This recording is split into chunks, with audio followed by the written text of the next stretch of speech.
Hello. Hello, Biafrans. Good afternoon.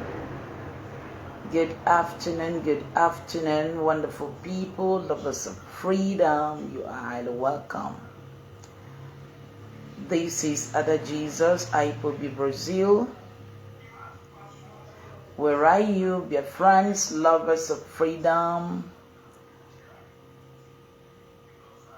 You are highly welcome to this live, whenever and wherever you might come across it.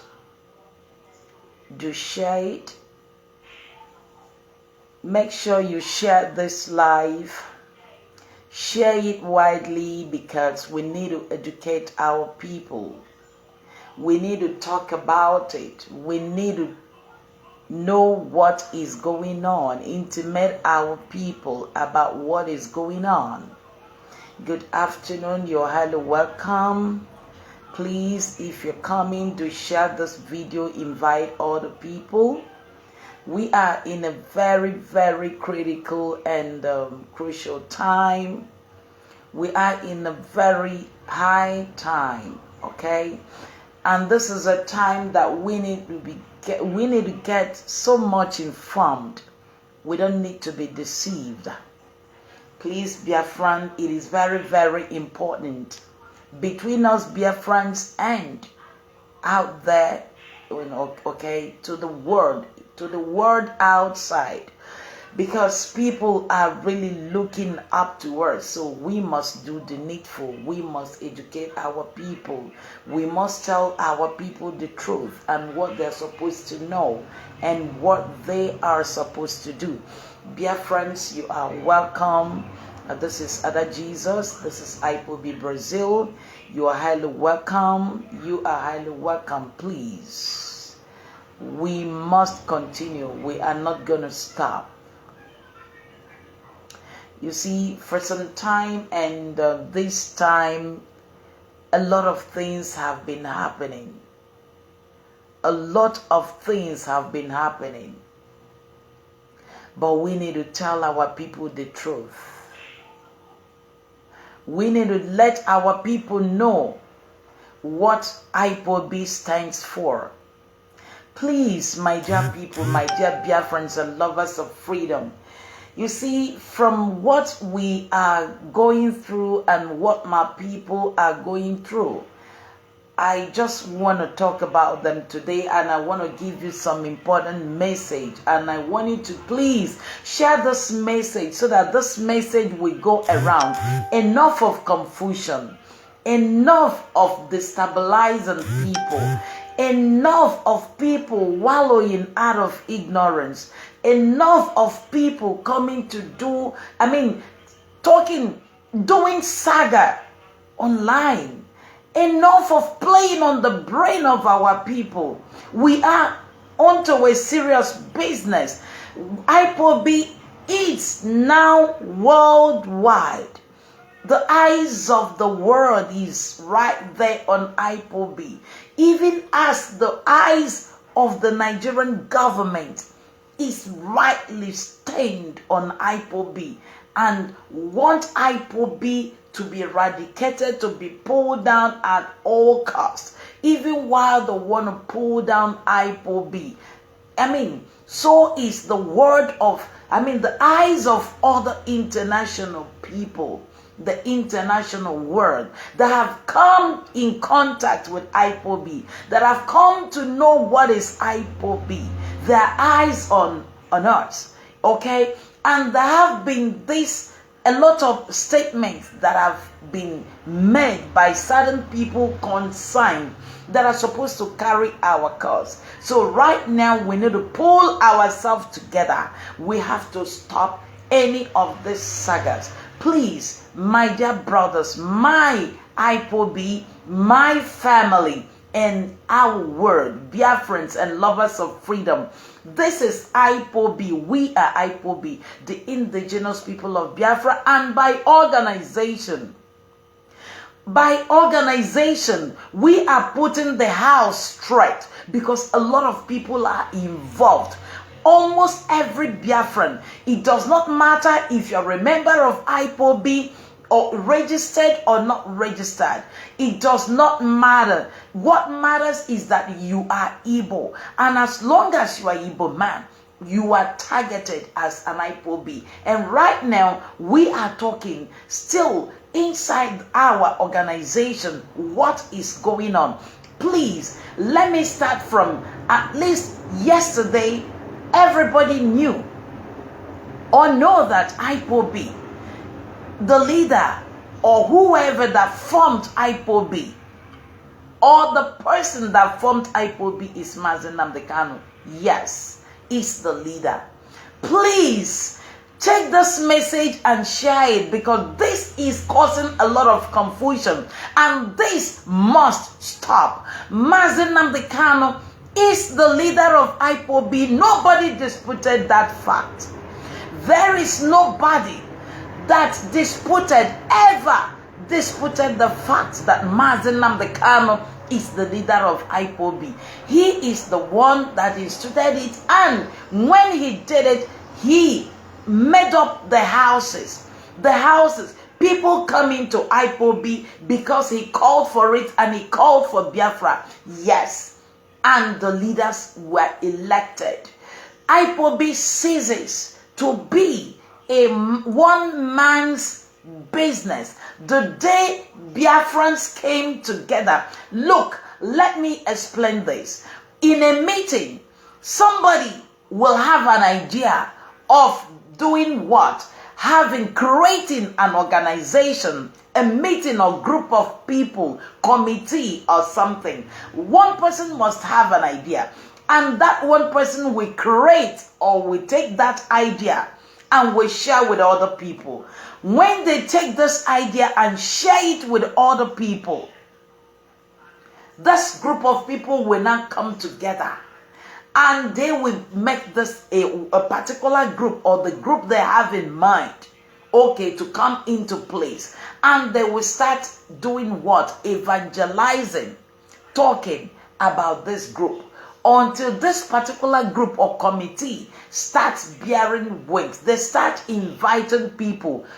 Anyhow, good means they know they can use to share their messages, so that they can invite people in. Exactly what Nnamdi Kanu did. And people, Biafrans, because they are in love with Biafran, they heard his voice, they were convinced that he has something, that he has a pure word, that he has a good word, that he has a good conviction about Biafra. And because of the love of Biafra, because of the marginalization, the evil that Biafrans have been going through, Biafrans have to do what? Come together under this umbrella, which is Ipob. Ipob starts spreading. Ipob is not only the Igbo speaking. Ipob made and went too far to every part of Nigerian nation. Okay, now we have this Ipob, which Nnamdi Kanu is the leader, and nobody, even while Nnamdi Kanu said in his broadcast, number one, that the DOS is the leader. He instituted them, and he even said that Chukwu Kikabiama chose the leadership, the DOS himself, that he told him in the dream that this present DOS, okay, will lead, okay, Biafrans, and will restore Biafra. Look, number one or number two, we trusted Nnamdi Kanu. Everybody, every Biafran, every part, everybody that heard him, that got convicted by the word, trusted him. We trusted him to carry this mantle. But where he constituted the leadership, because when organization is growing and is grown more than 10 people, getting to 15, getting to 20, getting to 30, getting to 40, getting to 50, 60, 100, 1,000. If you do not have a leader, you do not have a deputy, you do not have assistant or deputy, you do not have maybe, way, because it is, you are trying to manage a group, a committee of people, a meeting of people, different people. And remember, those people must have different opinions. Where you have a leader, you must have an assistant. If the leader is not there, the assistant will continue and will run the group or will run the meeting according to your vision. Every organization have got a vision. So what are we saying? Ipob came up with Nnamdi Kanu, and the people that came in with Nnamdi Kanu, he invited through his messages.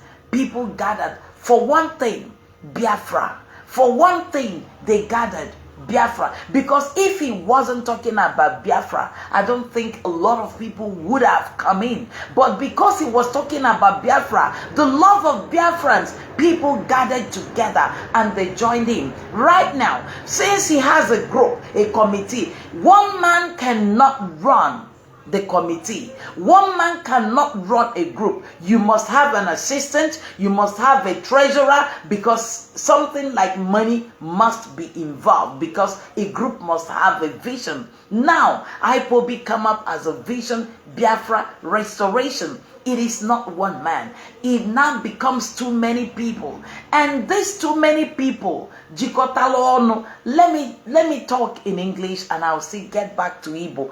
There's so many people that gathered together. They need to have different sections so that they can be able to make a better group, so that they can be able to realize or get to their destination, or be able to deliver their group or their committee or whatever organization. Now, before you can deliver your vision in an organization, you must have different amps. Just like let me use that zoo as an example. You have the president, you have the vice president, you have the judiciary, you have whatever. You have so many arms, legislature. You have different arms. You have the security. One man, as a nation, one man cannot run a nation. When the president is not there, then the assistant, the vice president will be there. And when a president is not there, he hands over to the assistant or to the vice president, who continues running the country with the constitution, because the constitution is already laid down. Bikono, in this same organization group, Ipob, the enwego leader, then enwe deputy, abianwe kwazi ndi ozo, then where is the finance or the financial secretary? They said the financial secretary is Nnamdi. Now, what am I trying to tell you? There is no organization that can survive with one man, with two men, with three. And no organization can survive with family. If you are creating an organization, if you are running a country, if you are running a group, if you are running whether charity, whatever organization you might call it, one man do not run. As long as you've got 100 people, you've got 20 people, you've got 30 people, and you have a vision that you want to deliver to the people, it is no longer one man business. It becomes everybody business, because the moment you belong in a group, you will make contributions. Your contributions, who is going to collect it? And what do you do with your contributions? Are you going to run your vision or deliver your vision, or after contributing, one man will carry the money, your contributions, and is the group going to be run on family?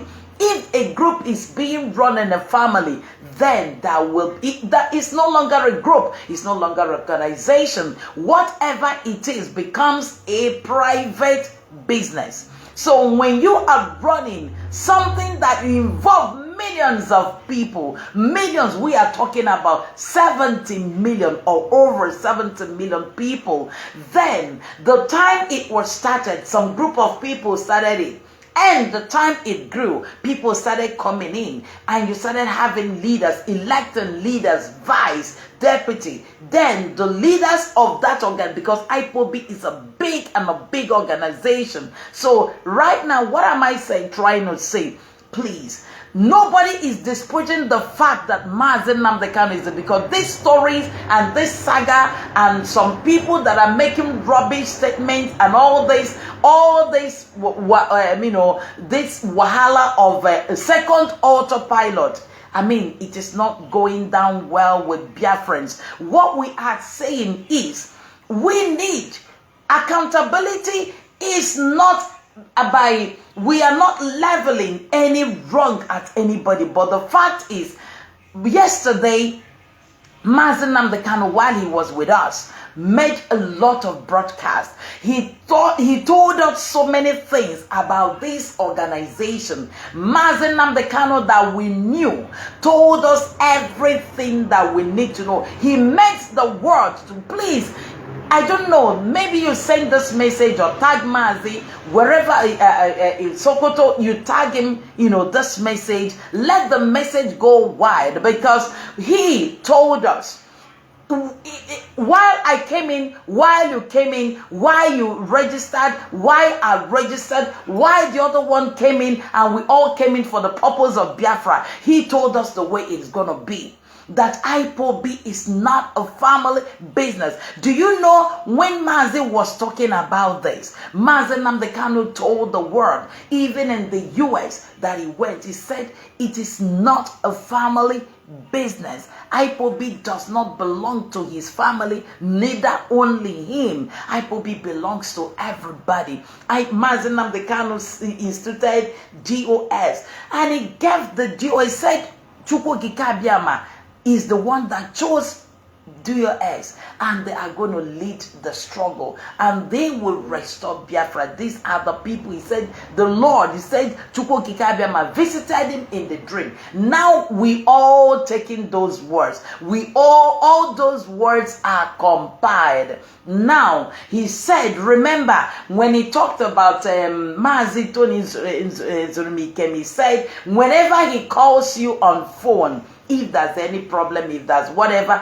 and Mazi Nzurmikem calls you on phone, that you must answer him. You must answer him. Whatever he says goes. He said whatever DOS says goes. He made it open to the whole world. He said it open, even the broadcast, everything is there. He told us the way it's going to be. Now, he told us that you must listen to the DOS. He said DOS is Mazi Nnamdi Kanu, Mazi Nnamdi Kanu, DOS. Wow. After everything, after all this broadcast, after all this, Mazi Nnamdi Kanu, Selono, and Mazi Nnamdi Kanu now believed in the DOS. Now, after everything, Mazi Nnamdi Kanu did what? Mazi Nnamdi Kanu was kidnapped. Now, what I'm asking is, what changed? Obugini changes. What changed? What changed? That after everything, that immediately Mazi Nnamdi Kanu was kidnapped. The same DOS that Mazi Nnamdi Kanu told us that will lead the struggle, okay, to restore Biafra, that you must listen to the leadership, that it will take you 150 years before you could destroy Ipob. Now, what is changing? I will tell you what changed. I will tell you what changed. Something changed. You know why something changed? And what really changed? Because there is something the Nigerian government was looking for. They do not like the word Biafra. And the word Biafra, it tickles their heart. It brings bitterness to them. It brings hatred. They hate it with all words because they want one Nigeria. For what and part of the things they want to do. Islamizing the whole nation. Islamizing the whole land. They have their own vision. They have their own plans. While Nnamdi Kanu exposed their plans and made like some people maybe like say that people are not together, different tribes or different. Yes, Nnamdi Kanu made everybody, different tribes, different people, part of Nigeria to know what is going on about this particular insecurity, terrorism that is going on in the zoo right now. Yes, he did all of this, but everything changed when Nnamdi Kanu was kidnapped. When Nnamdi Kanu was kidnapped, everything changed. From that particular moment, everything changed. Yes, because the word was destroy Ipob. And for them to destroy Ipob, like I told you, they need to get Nnamdi Kanu. By the time they get Nnamdi Kanu, the Ipob was still doing what? Moving. Ipob became stronger, but they tried to build hatred, division. They have to pay. You people remembered Lai Mohammed. Lai Mohammed lied everything. He lied everything to bring down Ipob. But Ipob waxed strong. Ipob moved stronger and stronger and stronger and stronger. And you know, how do they do this? They have to take in, you know, people, inside people. If they do, they cannot, your enemy cannot use an outsider to destroy you. Biafrans, listen. Your enemies can never use an outsider to come inside of you. Your enemy will always use an insider. The person may be around you. It could be a member of your family. It could be your friend. It could be anybody to get you. That is exactly what they did before they kidnapped Nnamdi Kanu. They've already gotten the mind of people. There are some people already that have that mindset, that have sold this particular struggle. There are so many people that love money a lot, more than their own brother, more than their own sweat, more than their own father, more than their own mother, more than their own sister. Their own is only to belong. And these are the people that helped. The same people that ate and dined with Nnamdi Kanu, but not the DOS. Because, like I told you, he never told the DOS where he was going. He never told them. They didn't know. They were innocent. But the enemy have put on the light, watching. Oh, immediately Nnamdi Kanu was taken. Bam! They lit up the light so that they could do what? They could attack. And immediately the first thing they did was to attack the DOS. That they are the ones that sold Nnamdi Kanu. Meanwhile, the enemy themselves were the ones speaking and running their mouth, covering up that Biafrans will not know the cause. That, you know, because my people, Biafrans, are too emotional, because of the so much love, expectations they already have on Nnamdi Kanu, you know, they try to use it to divide, to bring division, so that everybody will start accusing the DOS. And why were they doing that? Because Nigerian government wanted DOS to be destroyed. Do you know why? Why they have to get a leader, If you get the leader, you get the deputy, then you destroy the house. And since they have known that DOS is strong, that they couldn't break into Ipob, because before you could destabilize Ipob, then you must destroy the DOS. Then they have to set their armors, they have to set their people. And how could they do that? Through money. Gift of money. They have to begin to buy people, offer them money, or money that could buy them houses, that could make them for life. And people have to sell. They sell their birthright. People sell their birthright because of money. They sold Biafra struggle. And they want to term it DOS.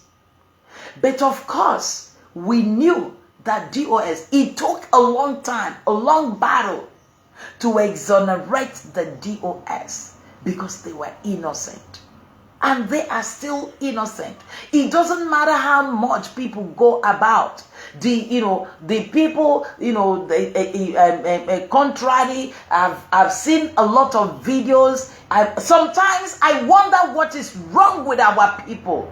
I wonder what is wrong with some girls. I wonder what is wrong with some men. I wonder what food have you eaten and what have you taken as drink, so that you can, you don't have shame, that you can stand. You cannot read in between the lines. You cannot use your tongue to count your teeth.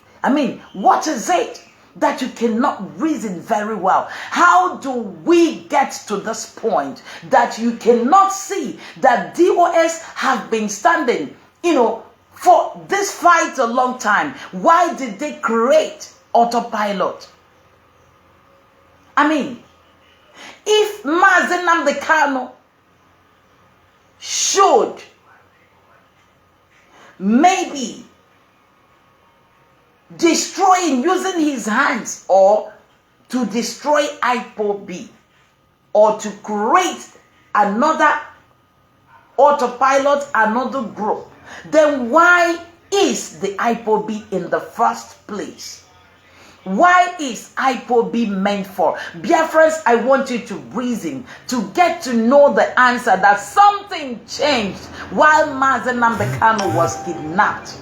As Nnamdi Kanu was kidnapped, the Nigerian government, is on the Nnamdi Kanu.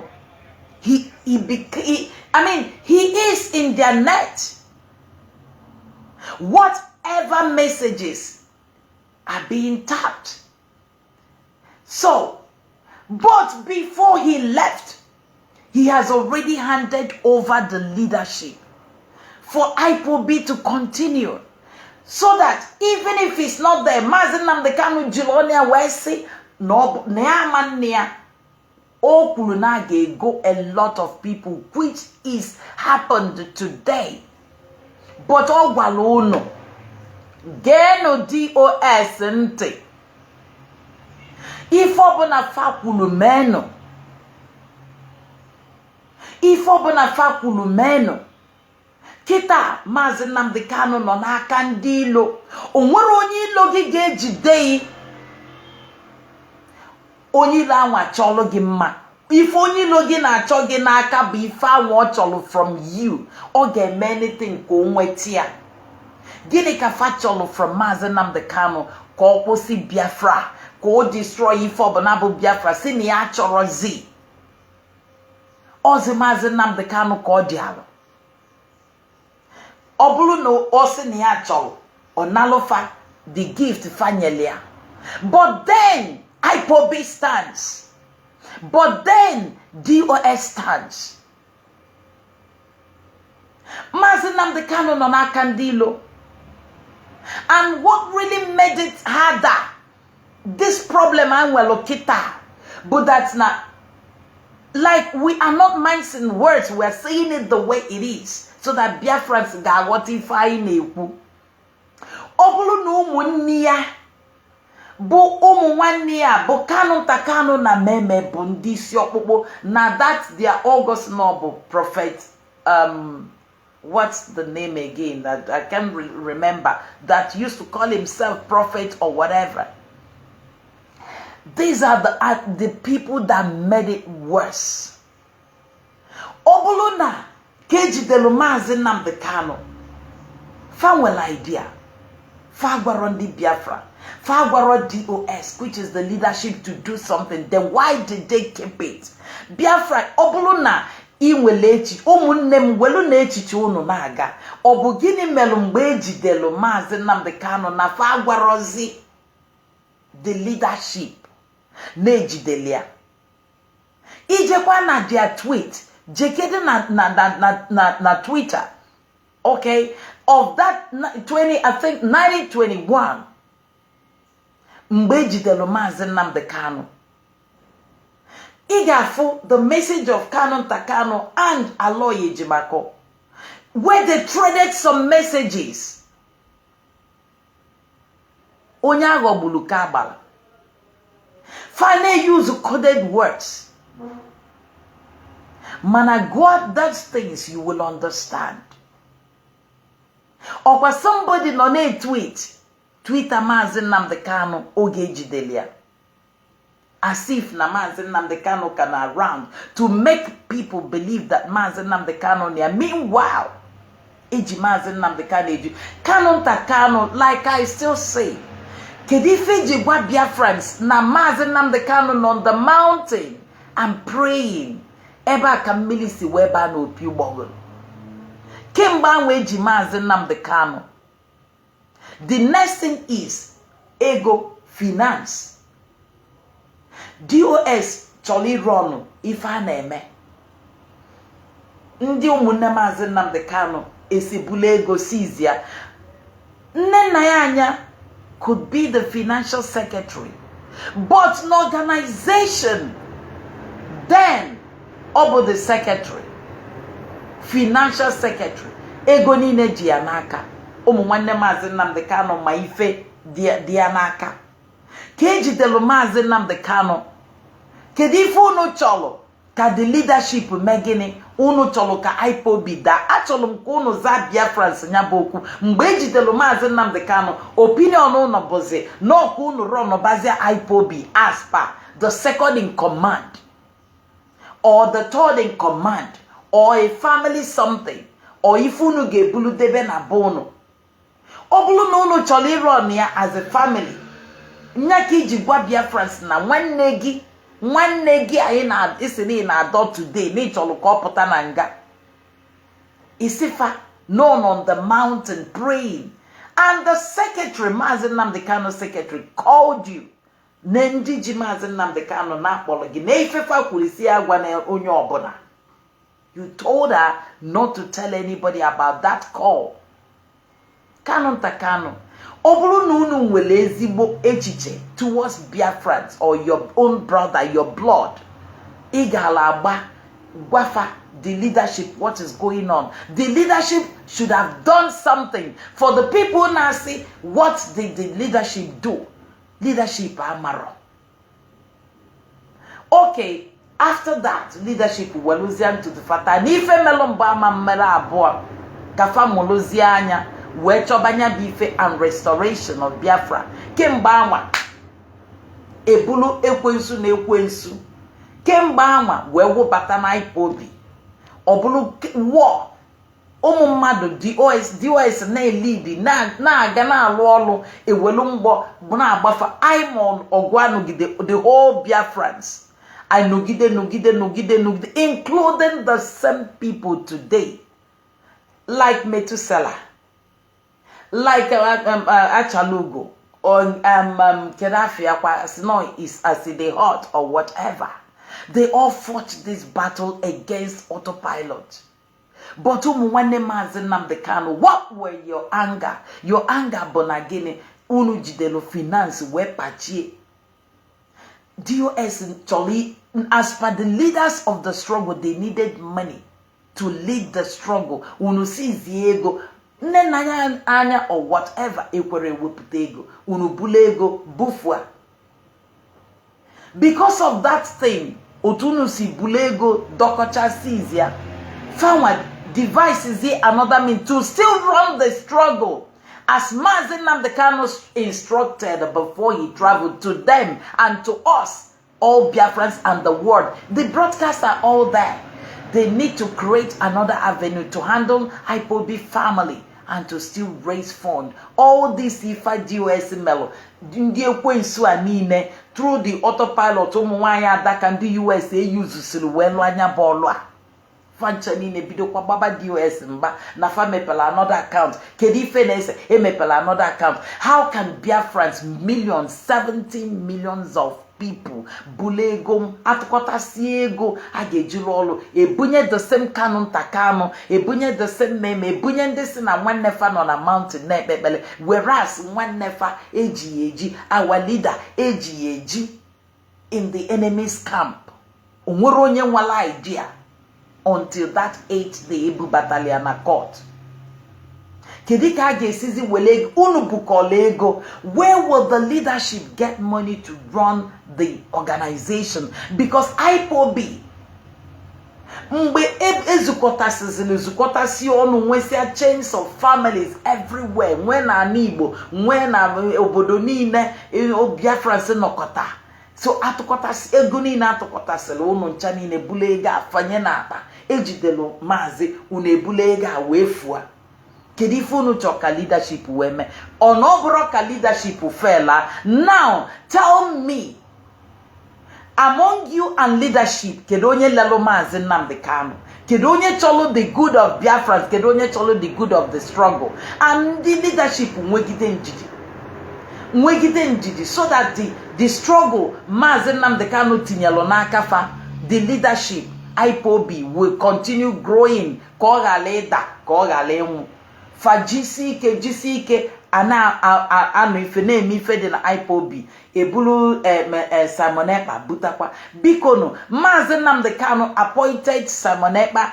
I believe that Simon Ekpa can do something good, but remember that he warned him so that the devil will not use him. Simon Ekpa make his own way because that they paid him as an agent. Makagini, if your hearts are clean, if you're an Ipob, I say, okay, you are gonna broadcast. Agenyegi, as an Ipob member, Ipob, Mazi Nnamdi Kanu, you instituted constitution of Ipob. What's the product of Ipob? Whiter than white.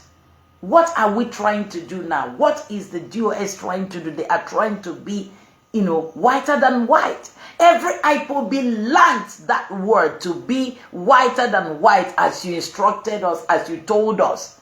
Ifem na chijo, obune gwasila ife niina iluzili nazo, egame ife ozo. Makane ife anyị na-ekwukwe bụ ife anwa egwala anyị ka anyị kwukwa n'enu ya. Whiter than white anwa ka Ipob ka bụkwa. Whiter than whiter ka DOS ka bụkwa. Makane enwelu families of Ipob na different nations, which we are one. We know how much we have suffered. We have suffered. And when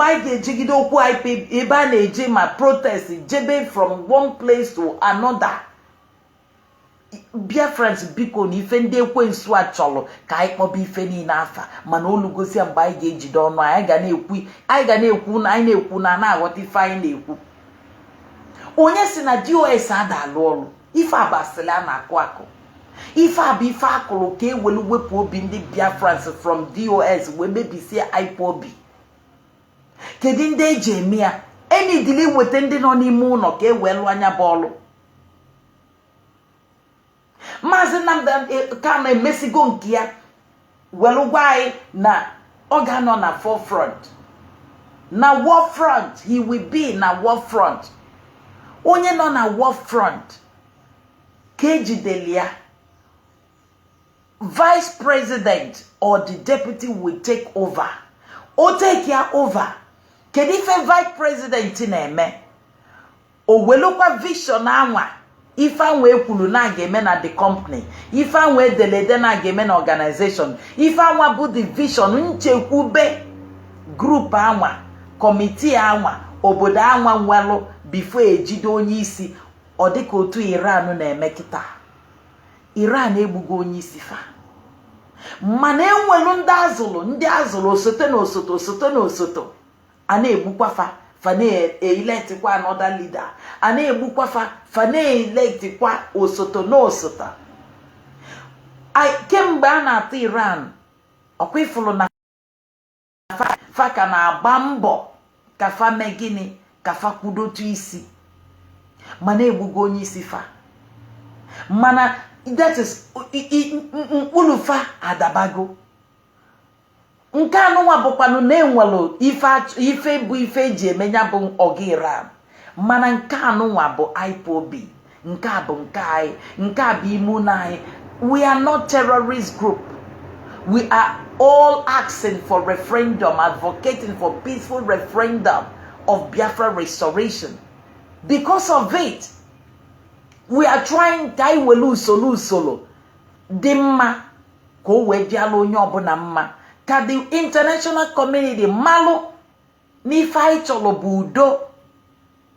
Na-enwelu ndị na-achọ igbu anyị nọ, na-enwelu ndị na-emegbu anyị kemgbe. Anyị chọziri inwere onwe anyị n'ihi na egbugo anyị mgbe anụrụ agha ka na-egbukwa anyị. Ejidezi onye isi anyị, the house amandaro because na-enwe ife anyị chọrọ. Kedu ndị bụ ndị ji isi injin DOS, mana enwelu ndị chọrọ ka fa gbatuo. Ka Simon Ekpa jụrụ na ya ma sign ife fanyere ya sign na ọ bụzi gịnị ka ị ga-eji bata na company na group agwa gị ife isi na ịma mme na ịma ordinary signing I concur, taking a note. Mba, ọ bụrụ na ị chọrọ take oath na Ipob, you are not a member of Ipob, they will allow you to go, because that means you are ikwetọrọ n'ife a na-eme. Kedu ife a na-eme? Restoration of Biafra.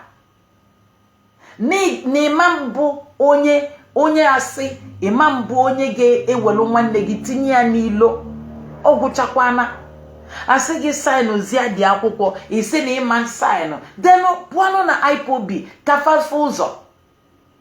Simon Ekpa jụrụ, ọkwa gwụchago.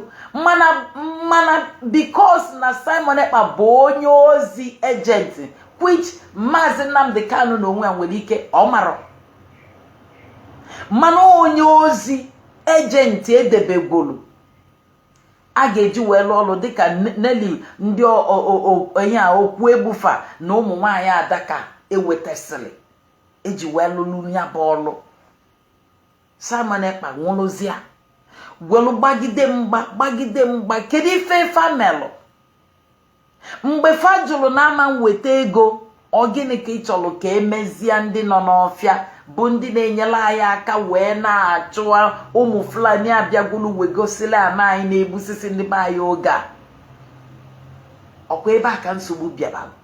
Enwerozi ife fa ga-eji welu nya bọọlụ fa na-agbaghalịzi maka ego. Ife unu ga na-ajụ bụ ndị anwa lụsịla ọlụ a eji wee lụsị ọlụ a, kedu ife melụnụ fa ji wee kweta ka ụdị ife a wee mee?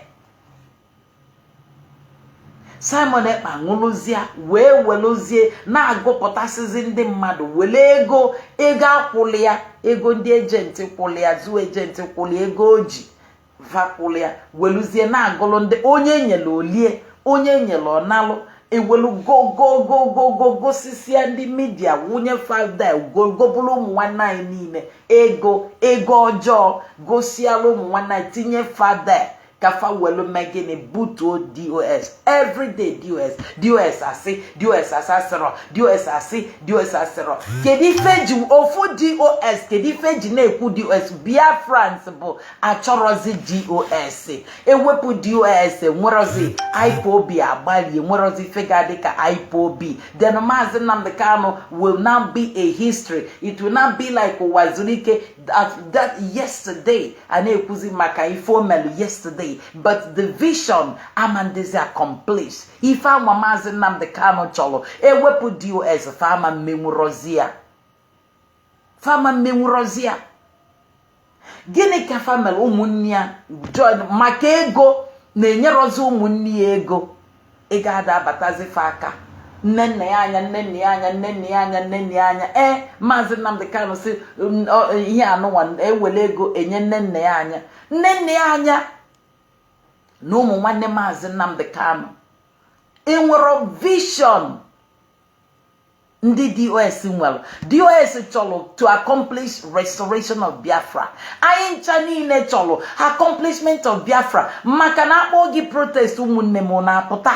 Asị gị bịa ebe ịpụta everyday na-abọ ụmụnne m na-abọ data everybody. Onwe ebe ọbụla anyị kwujọla anyị onye ọbụla anyị wujede anyị kwuo okwu de anụla onu anyị. Onye nke anwa sị ọghọta akwa anyị na-ebe ọchala anyị. Ebe niile akpọ protest taa ụtụtụ echi ozikwa ụmụnna anyị ndị egbula egbu. Ọkwụnụ mana enwelu mgbe emelu protest na Aba bụ nke ejidesịrị Mazi Nnamdi Kanu ewelu fa ndị mmadụ wee gbagbulu nke fa yisi white fendi na gịnị gbagbulu ndị agbagbulu agbagbu ndị nke emelụrụ arụ emelụa. DOS try to avoid all these things. DOS study where ife na-eme nke ọbụla ga-eme fa one before the time si na ife a ga-eme unu emekwa na Biafrans mba nọlụ n'otu a.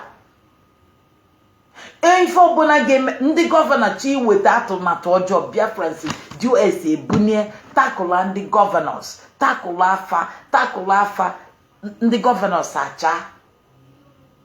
If Biafrans are na move, find other things are na-eme. Buddha na ụmụ nwanne anyị niile na Biafra land onye ọbụla na-asị ndị DOS ekwukwele okwu kedu ife fakwu no nke fakwulu ka a ga-eme. Ọ gịnị mezi Mazi Nnamdi Kanu ejide gị ya mana ụmụnne ya ji Simon joinzia Simon Ekpa because of hatred of the DOS because of ego maka ego faweliwe joinzia support bazia onye na-eme ife ọjọọ. Simon Ekpa bụ nyanwa recruituru ndị otu ya Biafran whatever Biafran liberation or whatever uji na-egbusisi ndị mmadụ na-agụsisi ihe ọjọọ niile Julia n'ọnụ. DOS every day on a line that trying to separate Simon Ekpa from Mazi Nnamdi Kanu. Mazi Nnamdi Kanu, I wish you are hearing me. DOS have not wronged you. I ain't make a part of the house. Every day on a line on ebe Mazi Nnamdi Kanu is not Simon Ekpa. Simon Ekpa weapon wegi from Mazi Nnamdi Kanu. That Mazi Nnamdi Kanu is Ipob, including the same Achalugo the rubbish today, including the hot TV or whatever. Methuselah, you fought day and night. Methuselah, what happened to you? I will tell you what happened to you people. Pride brought this fall, and the same pride led you into what you people are doing today. This what happened. Mazi Nnamdi Kanu, the DOS you left is still there. The only gwalogi na DOS hate ligi Mazi Nnamdi Kanu is a lie. Mazi Nnamdi Kanu will love you and will still love you. Ayachoroka enemy bogi. Ayachoroka idona nimenga for life. No. Everybody loved you with their own heart, but people are disappointed the way things are going. And people need to hear from you. Biafrans cholino nui so that you kwa ifanwe ikwulu mgbanwa na-eka akwụkwọ ya. Ọ gịnị na-emezi? Ihe Biafrans na-ekwu bụ na why are your brothers? They supported Simon Ekpa to have done all this evil, including your lawyer Aloy Ejimako. Every day we fought. I now know that Mazi Nnamdi Kanu were anything to do with Simon Ekpa, but your lawyer Potana talk rubbish. I now she will put again Fane tinyegi the more. I now go pota because I'm malonino and tinyegi the more. Biafrans now just de confused. Where do we go to? Where do we upon that we fought? till your first lawyer, Barrister Jofo and San Ezekome. They fought. Barrister Jofo did everything so that your name will not be entangled with Simon Ekpa. So that Ipob will be separated. Many times Barrister Jofo wrote and exonerated Ipob because Ipob is innocent. Ipob is not a terrorist group. Ipob is not autopilot. Never was an autopilot. But autopilot led by Simon Ekpa was recruited by the zoo agents so that they can destroy Ipob. They were paid to destroy Ipob, to tarnish it, destroy the DOS, and because everything the DOS in a men are buff and job, only open support to the DOS fakuli senior, Mazen Nnamdi Kanu, if any name weputa, is ESN and Alolo, if any they fabricated everything, counterfeit, and use that evil, use the counterfeit of that ESN, use when you're Igbo, when they pusisi Igbo. Gini kafa Jamie na family obona ikpola afa Ipob fasigi no nka ndị oso na atụtụli ọnụ kita ndị oso onwero mgbe Ipob gbulu ndị bono ndị gbulu ndị bono bụ Simon Ekpa nke unu nwere idea Jenu John Hope ụzọ dị mma na nwere idea mana ihe niile abụ ana niile alụ na oso kedu ka people see sacrifice the blood of their people because of common money, because of money that you can work for. You became a lazy man that you cannot work, and you want the blood money of your own brother so that you can be there. That is the height of suffering ndị Igbo na-aga through. Oba afufu melununu ji welu danyesia no donya obu na afuru eli obu ne nwere ebe onye anwa nozi. Do you know that hunger can destroy people? But then you need to stand that hunger. You need to tell yourself that you are a man, that you are a woman. You need to stand on the word. You need to remember our forefathers that fought for you, that through them that you are alive today. How can you eat the blood money of your own brother? Mgbe Simon Ekpa na-agụ how many plane ya landed, how many warship ya that is landing. When on Ogobu no na-etinye his Ipob nọkwa na account si ife niile na-destroy si ife niile ọ na-eme. But your lawyer, a lawyer Jimako, was together with Simon Ekpa.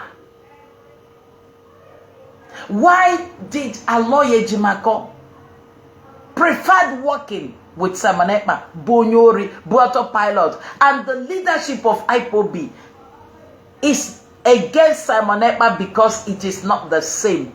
Ipob is not autopilot. Simon Ekpa is a chosen agent to destroy Ipob. Barrister Jofo tried to separate, to give many disclaimer, many instructions in court that Ipob is not autopilot. It is in the public domain. People will ever go and check it out. Nnamdi Kanu, Barrister Jofo and San Ezekome tried and they fought this case and they got you discharged and acquitted. Mbosie Elipa, everywhere scattered. Biafra land was on jubilation everywhere, including us out everywhere. Bakalo. That is Mua. Ebulum flag Biafra. That day I'm on a court. Ebulum flag Biafra. Wejebolo. Ebumiaba street in Netina street. My street people don't imagine what is going on. Or Ngwafa Akon Nenyefa story. I do tell the story of Biafra every day to people around me. Any place in Galo, I tell them about Biafra. I talk about Biafra and what? We all died with you, Nnamdi Kanu, and resurrected. We all, everybody, every day, look up my people. Every day we are on internet. My people never rest. People are there. Everybody is struggling to get this Biafra together. Nnamdi Kanu, don't you see? People love you. It's your family. that joined hands with Simon Ekpa. They supported him to finalize his mission. And they killed the DOS. How can you say that in very fefa name every day I know outside? Every day I get jeba, I get officer, I get jinka, I kokolo. We will tell you what is happening because at least we are part of the family. The other day, Ipob put a protest. Madu jegideli protest. Makande na kuyeli ono na kusasali na fa mero protest mereba.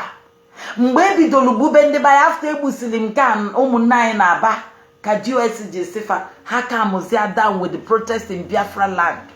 Fachalo maka obu na fa pụta egbukwa fe again na si na DOS maka mgbe anwa fa pụta Kanu nta Kanu meme fa mebe DOS accuse no fa ma organize chepụta ụmụ mmadụ ndị Biafra si agbagbuo fa na aba. Now what is going on? Nke ọbụla DOS melo they counteract it, they call story fanano safogo onwero nke ọbụla DOS melo the fama because of gene, because of money we nyere unu ego anwa abatara unu n'aka. Then if anyị na-ajụzi unu bụ nke anwa unu ji eji kedu ife ji ya wee mee.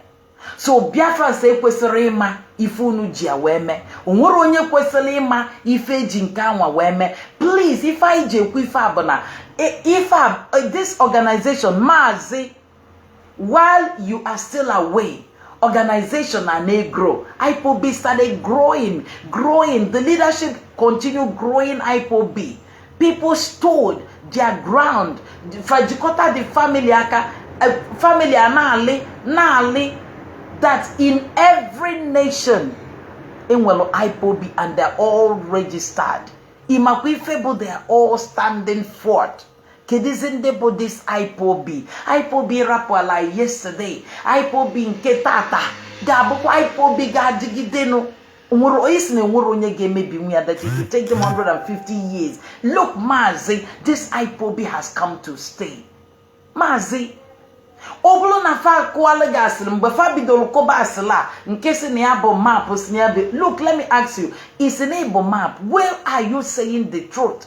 How can you be saying you are Nibo Nyezoku? Meanwhile, this leadership, what is your problem with the leadership? Or BCK? Isike. Metusala, what is your problem with Ipob? Isike. Achalugo, what is your problem with DOS? Isike. Even they did not take you away from Ipob. No. The leadership only said, go on suspension. And why did they give you people suspension? Because of Hanurife. Asigi chalo. Otu apuno si bidoko ikonwa. Makano ifono na alo.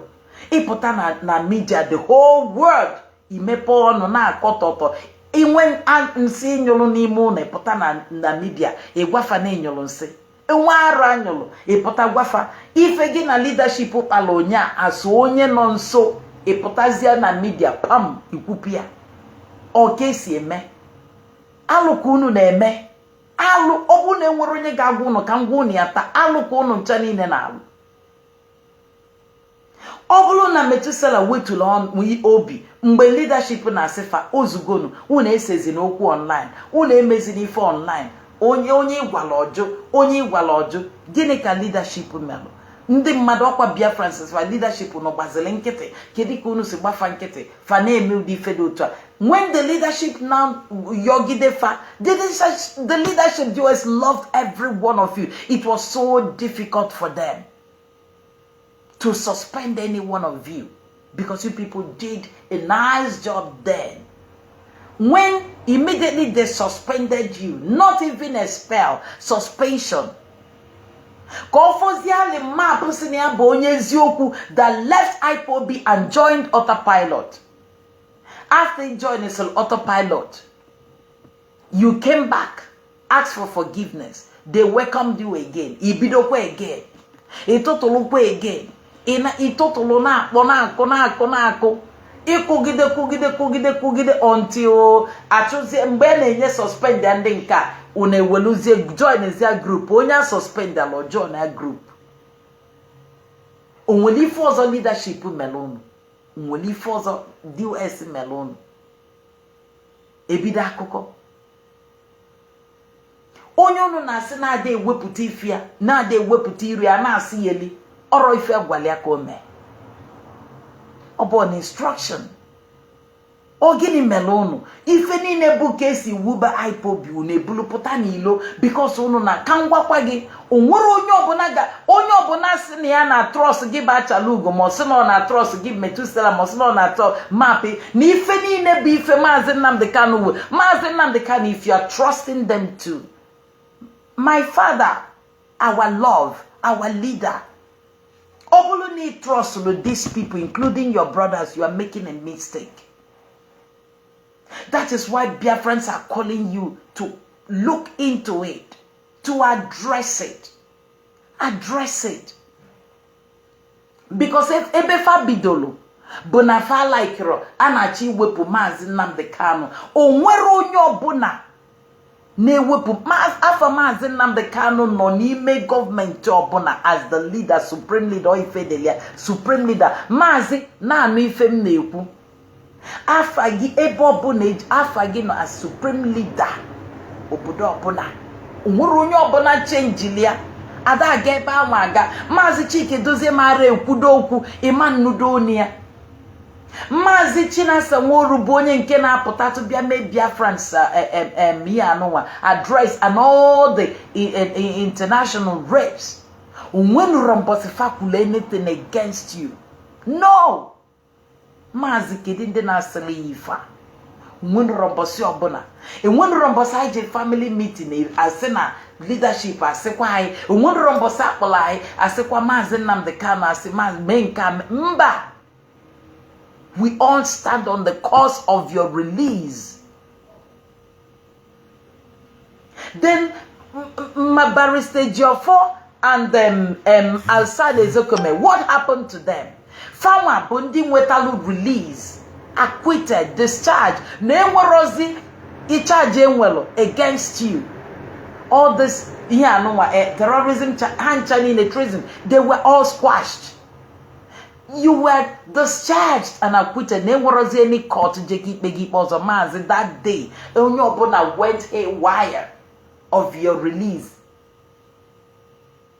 Then what happened?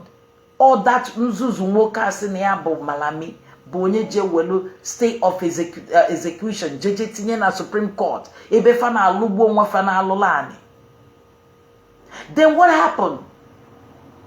These people started going for it, even while San Ezekome was calling for political solution. Not the case of political solution, or brody presidential pardon because you did not commit any crime. San Ezekome said that everyone have the right for self-determination.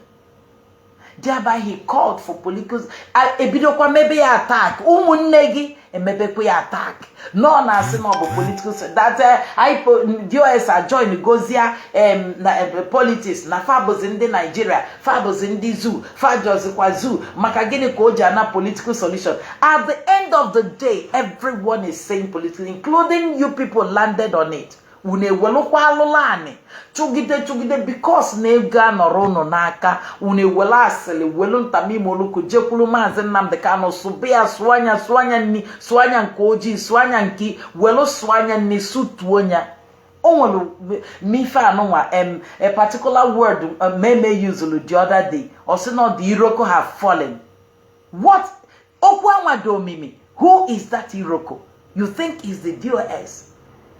Or because you people have succeeded in selling Maazị Nnamdi Kanu. Finally, you people accepted. You people have, stricken the deal. And you have gotten him to accept it. Finally, you made that word. A matter that Biafrans could read, in between the lines of your word.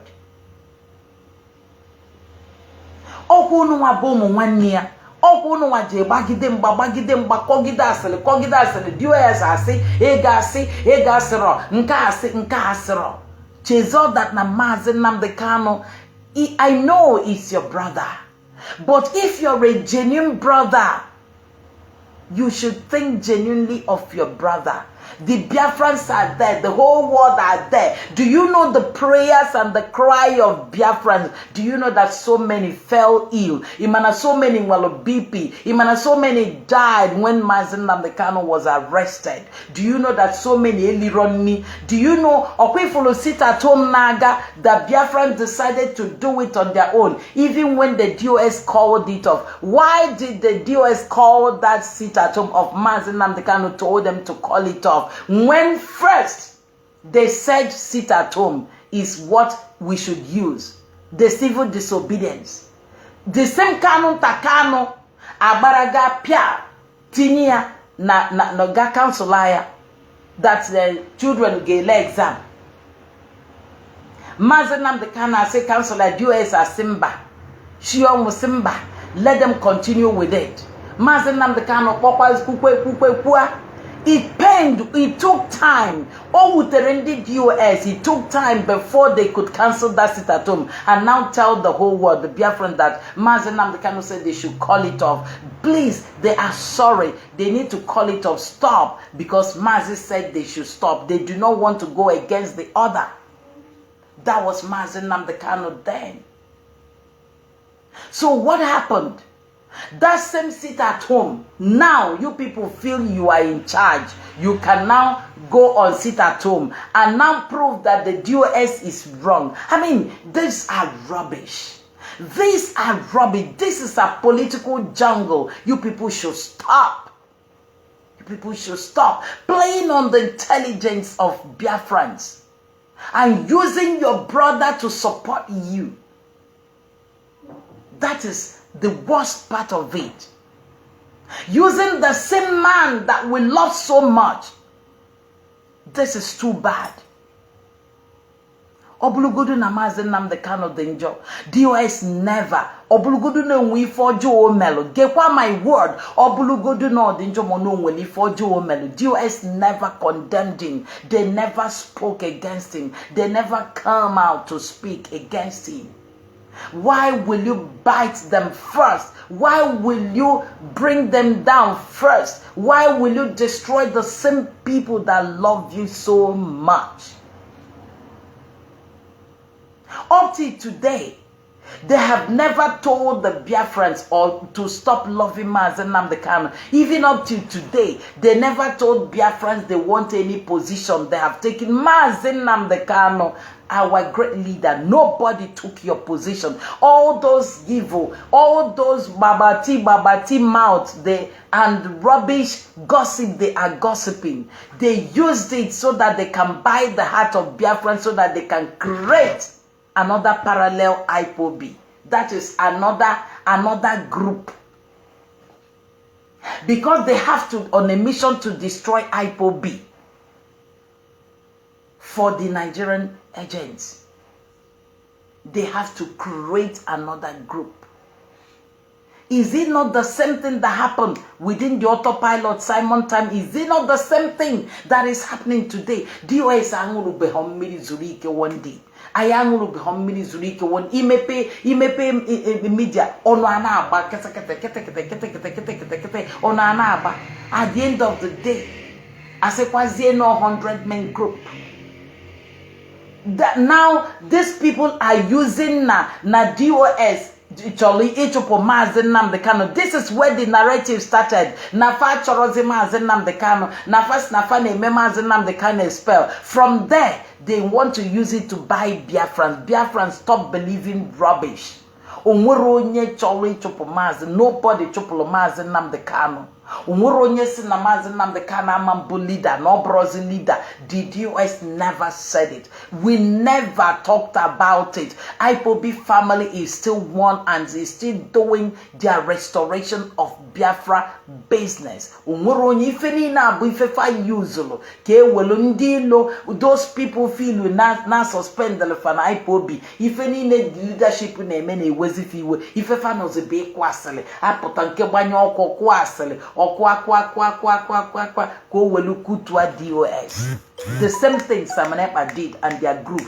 Everything akogide or akogide come and nwunye Maazị Nnamdi Kanu. Kedu ife ji kutu nwunye Maazị Fajit na akwa asili n'isi nwaanyị na-enwere ifome, nwaanyị aki ya docha, nwaanyị nọ na mwute akpụrụ di ya. Emakwa ife bụ akpụ di mmadụ. Imakwa ife bụ nwaanyị ọ bụ na nwaanyị alovro di ya na ofro di ya n'anya o nwere ike sị ka ọ jebezie ka ọ nụrụ di ọzọ ọ ka ọ rapụ di mana nwaanyị a nọ na mwute nọlụ n'ọya bụ nwaanyị nọ bụ n'ọya kemgbe o nwere ụdị asịrị eji ha nwunye Maazị Nnamdi Kanu wee kụ n'elu ụwa jekwe na media jekwe na ife anụnwa na ọ dị idiot ekperima broadcast niile ị ga-afụsịsị ya ndị otu ya niile the same people pụtalụ kịta na-asị Maazị Nnamdi Kanu is our leader Ipob Maazị Nnamdi, like I used to tell you, can never be your leader since ị ga-emepe ọnụ gwelo si na nwunye ya ịkọtụsịa nwunye ya kedu ife nwaanyị lọlọ mere ụnụ maka na lọlọ gwalụ that small midget na Ipob must remain. Na Ipob yesterday, but Ipob today, and ga-abụgide Ipob forever. And na DOS bụ structure Maazị Nnamdi Kanu debelụ ọkwa ya bụ ife ọjọọ nwaanyị amelụ ife ọjọọ lọlọ na-eme bụ na ọpụta lọlọ nwunye Maazị Nnamdi Kanu bụ lọlọ Uchechi ife ọjọọ na-eme bụ na ọsị na di ya dewubelụ ife ekwulu bụ na DOS and na ya ma na ya dị sure na ya ma obi di ya nwaanyị mala obi di ya ọ nwaanyị ma ịnụ nwaanyị nwunye gị mala ebe obi gị dị gị na nwunye gị na-edina na be nwunye gị gịnị a na-abụ biri ana ofu afọ 2 years your wife will understand you ịkwa ụkwala your wife amalụ gị ebe ọ bụ na ọ na-ime noise even the sound of your feet ị na-aga ije nwunye gị ọnụrụ ana mkpata ụkwụ gị nwunye gị amalụgo nọ gị na-abịa usi arụ gị ka m gwakwa gị nwunye gị maala isi arụ gị ọ bụrụ na ị ka anụrọ nwaanyị mbọsị ị ga-anụ nwaanyị ị ga-asị na ada Jizọs gwalụ gị ife a ọ bụrụ na ị ka anụrọ di mbọsị ịnụ alụ di you will know that your husband will know the smell of your body ọnụrụ ana isi gị even na akwa iyili o mere anyị otu a ọmalụ na akwa nwunye ya ọnụ isi nwunye ya the same thing as nwaanyị gịnị a na-abụ bibere anụnọ mgbe gị na nwunye gị bibe n'ụlọ obi unu abụla ofu iru unu ebido bịaba ofu ebe iru unu abụlụzi ofu maka na naturally ka nature Jehova si wee mịa unu abụlụgo the same otu a ka ọ dị so mgbe nwaanyị na-apụta na-asị na ya mala obi di ya ọ bụrụ na iji nwunye nụla ezigbo nwaanyị nụta ezigbo di ị kwesịrị ime obi di gị kwuo okwu ị ga-asị yes amalụ m ife di m kwuru amalụ m ụdị di m na-anụ onwe ụdị ife ọ ga-abịa ekwesị mba di m ama mme nwere ụdị ife a ama m ife ọ ga-eme maka gịnị a na-akpa nkata and ọ na-agwa gị ịnụ na lara ụla ịmala ife di gị ga-eme ịmalụ nke na onwe nke ọ ga-abụ ome ịmụba amụ sị ama m my husband can do because nọ ka o si eme ama m na nwunye m ga-eme ya maka na amalụ m nọ ka o si eme Maazị Nnamdi Kanu nwunye ya si na ya mala obi di ya kedu ife ọjọọ ome onwero ọ sị Simon Ekpa stop you are not part of Ipob because not in the autopilot you people are not Ipob because no support ụmụ nwanne di ya osoro meme na Kanu wee na-alụ anyị osoro fa because na o support the structure anwa ife anwa di ya kwuru n'ezi ụmụ Biafra o support na ka enweta Biafra support the leadership ka Ipob na-aga ọnụ tutu di ya apụta nyanwa bụ ife ọjọọ lọlọ Uchechi mere ewelu kọgide asịrị ma ụmụnne di onwero nke ọbụla ndị otu Simon Ekpa kọgide ụmụ nwaanyị nke pụta ma ụmụ nwaanyị ndị na-anọrọzi na di gbarapụsịkwa odifa nke pụtazi ọ na-akụ yele asịrị till today nwunye Maazị Nnamdi Kanu pụtakwa gwakwa anyị na nya bụ ife a structure bụ structure DOS bụ n'ọfa bụ the structure n'ọfa bụ ife di ya wubelu bikonu. This is where we stand today.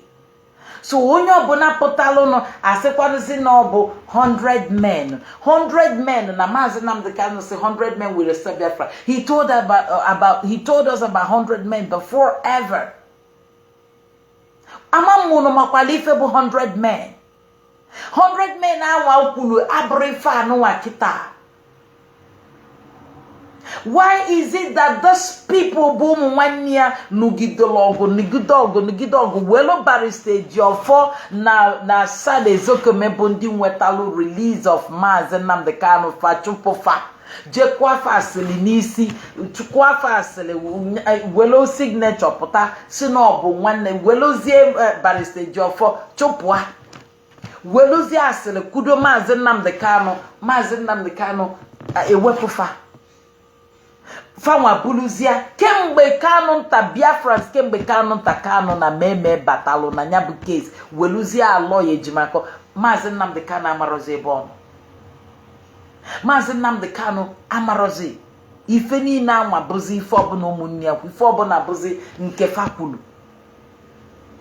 ife na mana kemgbe anakwa eme ife a DOS na-emekwa ife fa na-eme na-enwe njidi nke obuna ewetalo ha kwuru na adịrọ mma for the struggle. Farmer made the best for the struggle, not what will destroy the struggle, but what will continue to keep the struggle and Biafran people. Oburife get stand on the struggle. Manufacture ka DOS join ya autopilot. Ipob will autopilot today. Obuna DOS follow the instruction of Aloye Jimako, Barrister Maxwell Okpala, and Nnemeka dem na rubbish. Obuna fajelo for join afa till today. Ipob would have been scrapped and a terrorist group all over the world. But thanks be to God, that the Jews were wise. They stood their ground and they saved the name of Ipob. That Ipob was not prescribed in the world. That the whole country, nobody. Do you prescribe Ipob? na forget the Ipob, be a part of Ipob, you will become a terrorist. Ana chogali, anenyogali ebob nijal. Obune maro. Then DOS when gidogu Biafrans, the good meaning Biafrans, like Barrister Joffrey used to say. And Nugidogu, we're separating wa Ipob. And separating why Bundibo, separate I from being termed a terrorist group. Fajezia also and Alanine impapa joy fenine Simon Olo na Nibo.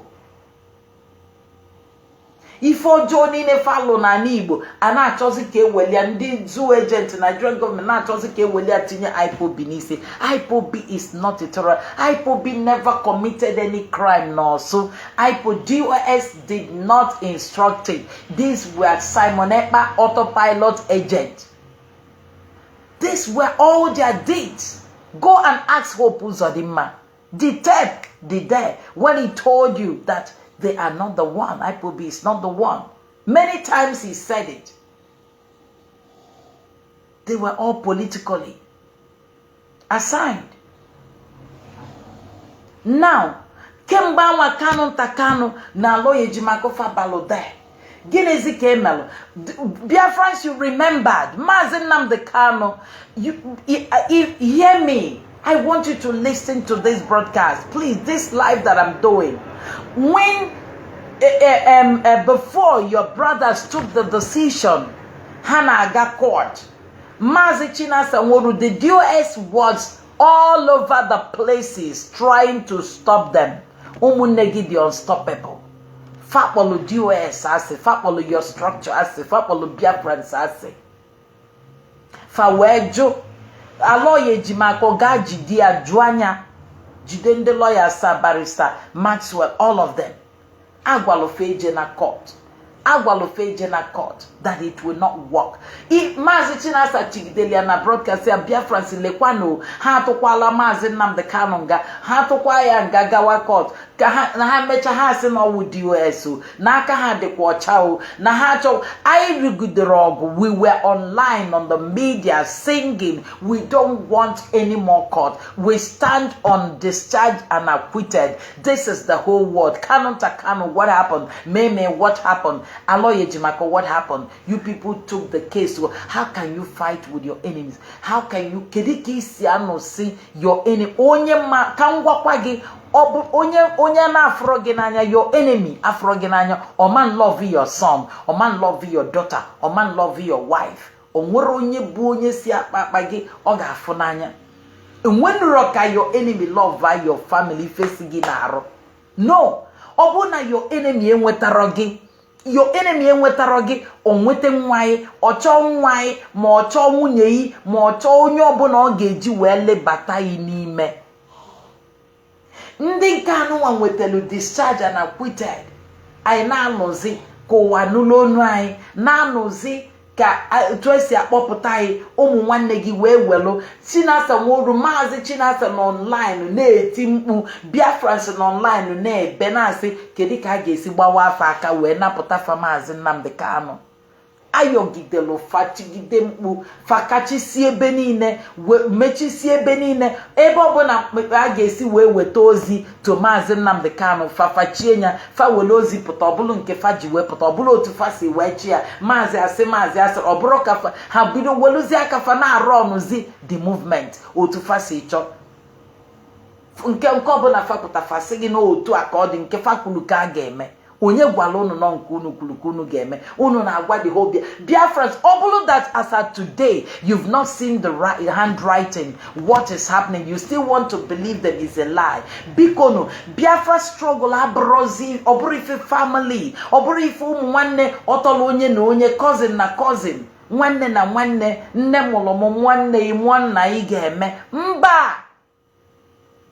If I be facing over millions and millions and millions of people, unyobona cholima, mane eweluzie ntamu imoluko welu wejide ndị ezigbo mmadụ ga-alụ ya ka asị na fa ba ajọ mmadụ, weluzie ndị ajọ mmadụ wee kwụba n'ụzọ. Okay, unu jebezili court, jebezia court, ewelu tinye Maazị Nnamdi Kanu na nga. Mgbe unu nọkwa na court, ọ na-aba ilu meeting n'ebe, anyị na-apụta na line n'ebe, kedu ife ji wee wele exhibit? A Nigerian government wele exhibit wee bịa, unu eme exhibit accept. Onwere nke unu na-eme object.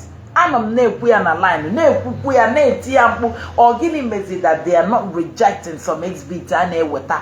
They were not objecting it. They collected every exhibit. Ewe gwono na at the end of the day no unu ga-enwe ife na that's na maromzim ife as no unu ga-eme before unu ga-eme address or whatever before ever unu ewekweta ewe gwa gị your mommy we gwa gị na unu je court. No, that's the only way you people can do. Unu ewekweta uwele kpachala aka wee jebe na be Buhari, jebe na be Babangida, jebe n'aka ndị ilu unu. Onye gwalụ gị na Babangida chọrọ ka Maazị Nnamdi Kanu pụta?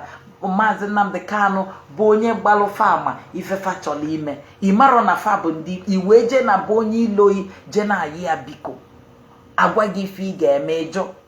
Alo ejimaka agwa gị ịjụ. At the end of the day unu eje daba n'aka ndị a. Onye gwalụ gị na nwelụ justice na their system? Unu afugoni ya nọnụ mana unu nwaduolu Maazị Nnamdi Kanu duli aka nwa atụla egbulegbu welu je bunye ndị Nigerian government, wele ha wee tinye ya n'aka ndị ebe anwa wee jidezie ya n'ebe anwa. Nke kwesịrị agwa m na unu edulugozi anya wee naba Sokoto. Unu na-agbazi Sokoto unu everyday, Sokoto everyday, onye ọbụla Sokoto bụzi ebe a na-eji askwandakwa another money. Onye kwuasị ya weta ka egbua. Unu wee dị happy. Finally unu nwetali ebe unu chọrọ ya. Unu ewetazia Maazị Nnamdi Kanu na slaughterhouse. Unu anọlụ na slaughterhouse na-achọzi onye unu ga-egbukwa again. Gịnị ka a chọrọ? Destroy DOS ka unu mezi otu dị unu mma. O destroy zia DOS unu esoluzia ụzọ unu chọrọ. Kịta bụzi na from there unu erase kwazia Sokoto another 100-man committee. Kedu ndị nọ na the committee? The same people na fraud DOS n'anya, the same people na-agba the leadership mba, the same people na-akụ the leadership asịrị, the same people bụfa pụta tọtọtọtọtọtọtọ a na-akụghalị in the world. Please, the world is above all this. The world does not want to hear this Aselono Nako. Achalugo, come out of that nonsense. This is, you are too childish. Let me say it today. Methuselah, my God, Methuselah, you were good. What happened to you? How can you descend solo? Or in case in the map, the autopilot remains an autopilot. Just because of Anyuku, you people are allowed Anyuku grade to take part of you. That you people put out a middle na Casey we will be Ipob you na kosigia. If I want isolezo, and we see if in the isolezo as a case on your cordio to una gugide gear because of Amarife, or to a conus with the wopo in my powerful, wopia wants Goloziania Puani Faneme. Oh, yaselono if uno kugide kuno juwe koba kugide kote ima powerful. Mane when ife mazi Nnamdi Kanu kulunisi ima powerful. Manona agotari una amarife una kugide even wele anaka akoko una amarife ji wube bawa una amarife ji wube ima powerful una amarife ji menyo otu anwa una amarife ji wu chinase una amarife ji manona akosigonya basili asili gbakute mechizia n'ọnụ odigolo na enough. Organize une welugo Ipob tụanya otu abulu n'aka ndị ilo pia una sekwa na unu na-eme 100 na una amaro na asili unu ewelugo Ipob the leadership na-achọ itinye already n'aka ndị ilo ka Maazị Nnamdi Kanu nọ n'aka ndị ilo una amaro na Ipob dịka ife eji did US enwero Nigerian government agent fab no. Unu nwa chọrọ imi unu nwa bụ ndị debeli otu ama unu nwa debezilia because of gịnị unu ga-eme the bidding of ndị ifefa chọrọ destroy the DOS ọ bụ na facho anyị chọrọ ka our leader pụta Maazị Nnamdi Kanu and I manufacturely destroy the DOS ka fa wee rapụ Maazị Nnamdi Kanu kwetafa or if they always what they have wanted is this. Or will do their own proposal or destroy is their Ipob. Una weluzianya kwete nemi otua. Unu destroy is their Ipob. What about if in Dana Jono, Biafra na Jono? What about the millions of people that have died all through? Because Ipob is not a terrorist group, so why must you destroy it? Maazị Nnamdi Kanu, what you told us yesterday, it's what it is today within the leadership. And it is what is going to be forever. Because they are not terrorist group. They are asking the world for referendum. United Nations conducted referendum. Biafra restoration peacefully. And they have been going about it peacefully. Why creating another group? Using that group to destroy the DOS. Making them look as if they are ungrateful, making them to feel as if they have been wanting position. Which kind of position? What kind of position? We all have been suffering. Name if in the Ipob, na to we go in the Ipob. We use our last card for Ipob with all our heart. Imesizianya iwele anye Kanu takano iwele anye meme weluzianya na agba ebe niile na-ebi ndụ ọ chọrọ na alụ ana ọ chọrọ. Why Biafrans are still suffering? Why Biafrans are still crying? Ekwutezigbo ife a ga-eme fakutu anya just because they hate DOS. Why? Enyerofe ego ego ada abatafaka. Because of it, they are in support of creating groups so that they can destroy the DOS and satisfy the Nigerian agent and Nigerian government so that they can do what?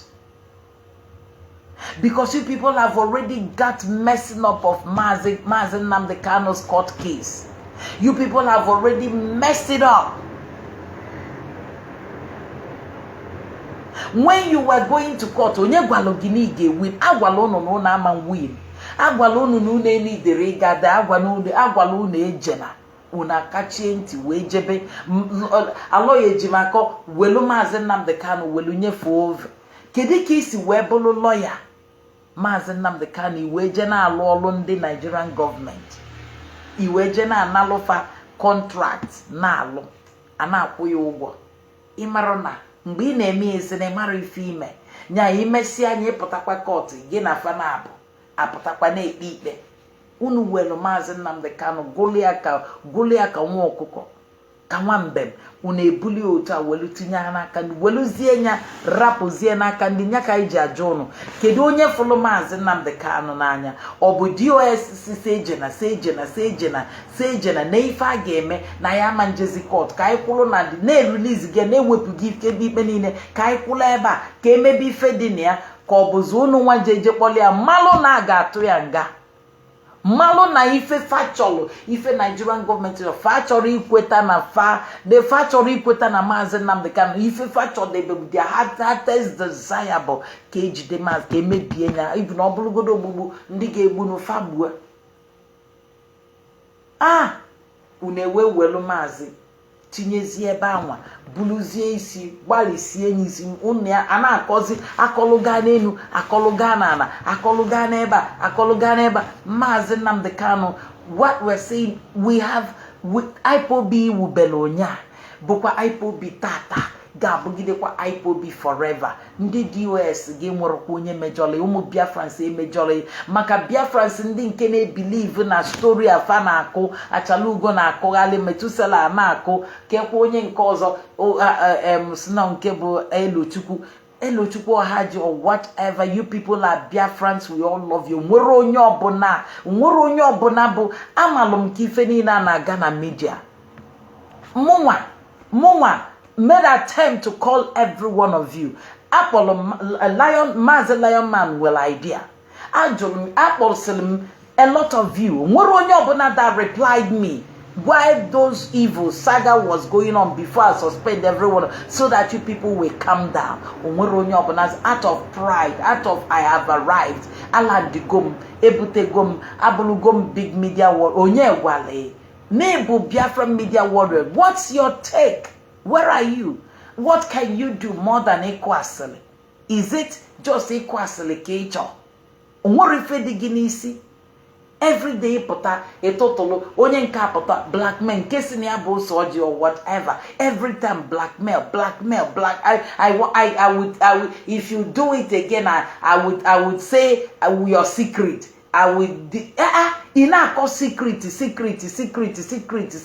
about how can a man gina mmadụ mife una ewubelu una akosigo ife zolezo onwere ife zolo enwere ose akwọrọ enwere ngwugwu ekelu kebe ngwugwu maka Ipob una tobago ngwugwu toba ife lara eme unu ogene na eme unu. What is it? Ifelare nwanne Maazị Nnamdi Kanu ifelare unu kedu ka unu si n'ọkịta pụta enyelu barista Ejiofor 100 nke na ego nka gịnị gbasara unu anọgide atọpụtakwa una atọpụta ya na public tọpụta ya ebe una asị ndị mmadụ ekwu na onye kwubi ya chi kọwalụ Biafrans na ife melụnụ una asị na ọ na-akụ asịrị. Why all this rubbish? Maazị Nnamdi Kanu, we still have time. Please and please stop. We are tired of fighting to keep Ipob, to keep DOS. Tell your brothers to step down. Call them to order. And Maazị, please stop. You know better. But we still say you are in the hands of the enemies. Oh, Kwanifa, Biafra, the DOS mal everything. That is why Faji win Didi. Nyamelofana je wendidi manu na eme nka unu na achi ime na epozifa bụ the people closer ana bozifa ifefa na emero ọkụ ụmụ mmadụ ka fabụ ọ bụrụ onye ọbụla nwekwara obi dị ya mana ife a bụ ife a chọrọ ka emebie DOS ka fa weli iwe erectizia 100 men committee asị ha Maazị Nnamdi Kanu arapụgo DOS.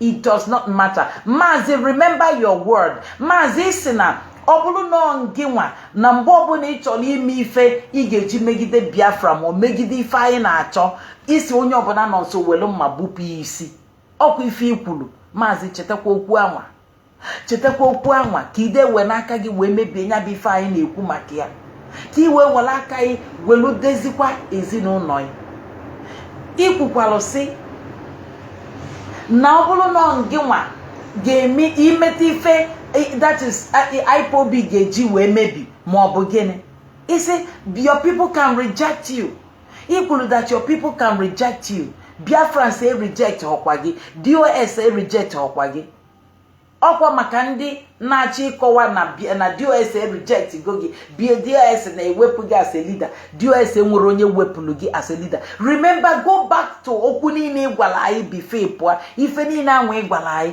onye nwa ka anyị jikwa wee na-aga anyị nọkwa ebe anyị nọkwa n'ala ife anyị na-alụ so Biafrans please fapụta na-akụ asịlị a na dia media kịta afa fọmụlụ na-arapụlụ maazị Nnamdi Kanu na-eme onwere onye ọbụla rapụ maazị Nnamdi Kanu do not believe that trash mana unu pụtazi ife ọzọkwa unu kwesịrị ịma bụ na fa na-akụ asịlị niile against maazị Chinasa Nworu na-akụ asịlị akụ ife julufe ọnụ akụ maka DOS kụọ maka onye a ife niile a bụ ife a na-akụ ka ewelu megene ka ewelu kụsa DOS ka iwe wefa ka fa si na fa ama mmezi maka na fa ewelugo nya bụ ife fa chọlụ ka fa destroy izi anya ama nwezi ife dịka Ipob den fa ife fa me maka dị fa chọlụ nọ ka fa zụrụzia ife Tinubu gwalụ fa ma ife che Tinubu ka o si ka fa na fa si kwuta mba nọ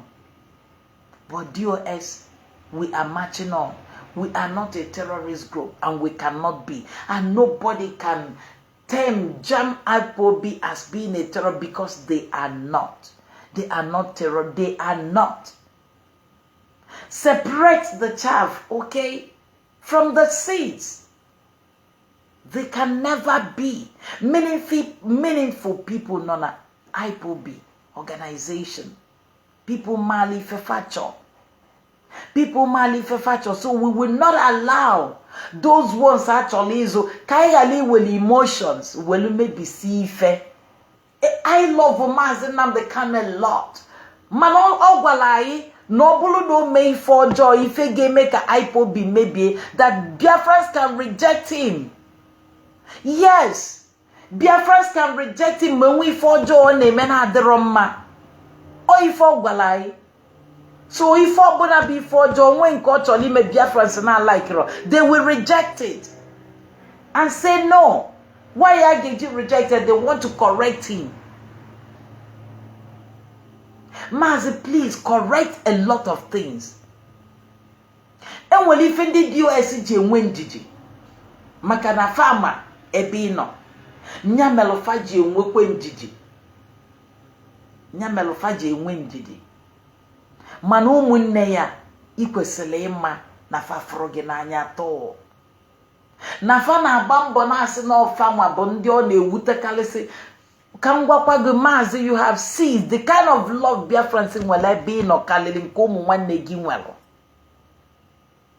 Adị m ekwu maka m mgbe ejidelu gị 2 good months to 3 adị m eli nni adaba adị m elinwu nni ntinyere nni n'afọ obele afọ agbachie m. I was not happy and I know what God showed me concerning you Maazị Nnamdi Kanu. The day the Spirit of God gave me that revelation concerning you, I told my coordinator what I saw. Since that day, the burden of the kidnap upon Naro. I prayed and I fasted 2 good months for you, Maazị Nnamdi Kanu, without eating. And so many Biafrans did the same thing. A lot of Biafrans suffered. They fasted, they prayed, they did not eat. Some died, some have hypertension when you were captured. So why would the same Biafrans turn back? Why would the same people that you left turn back and hurt you? No.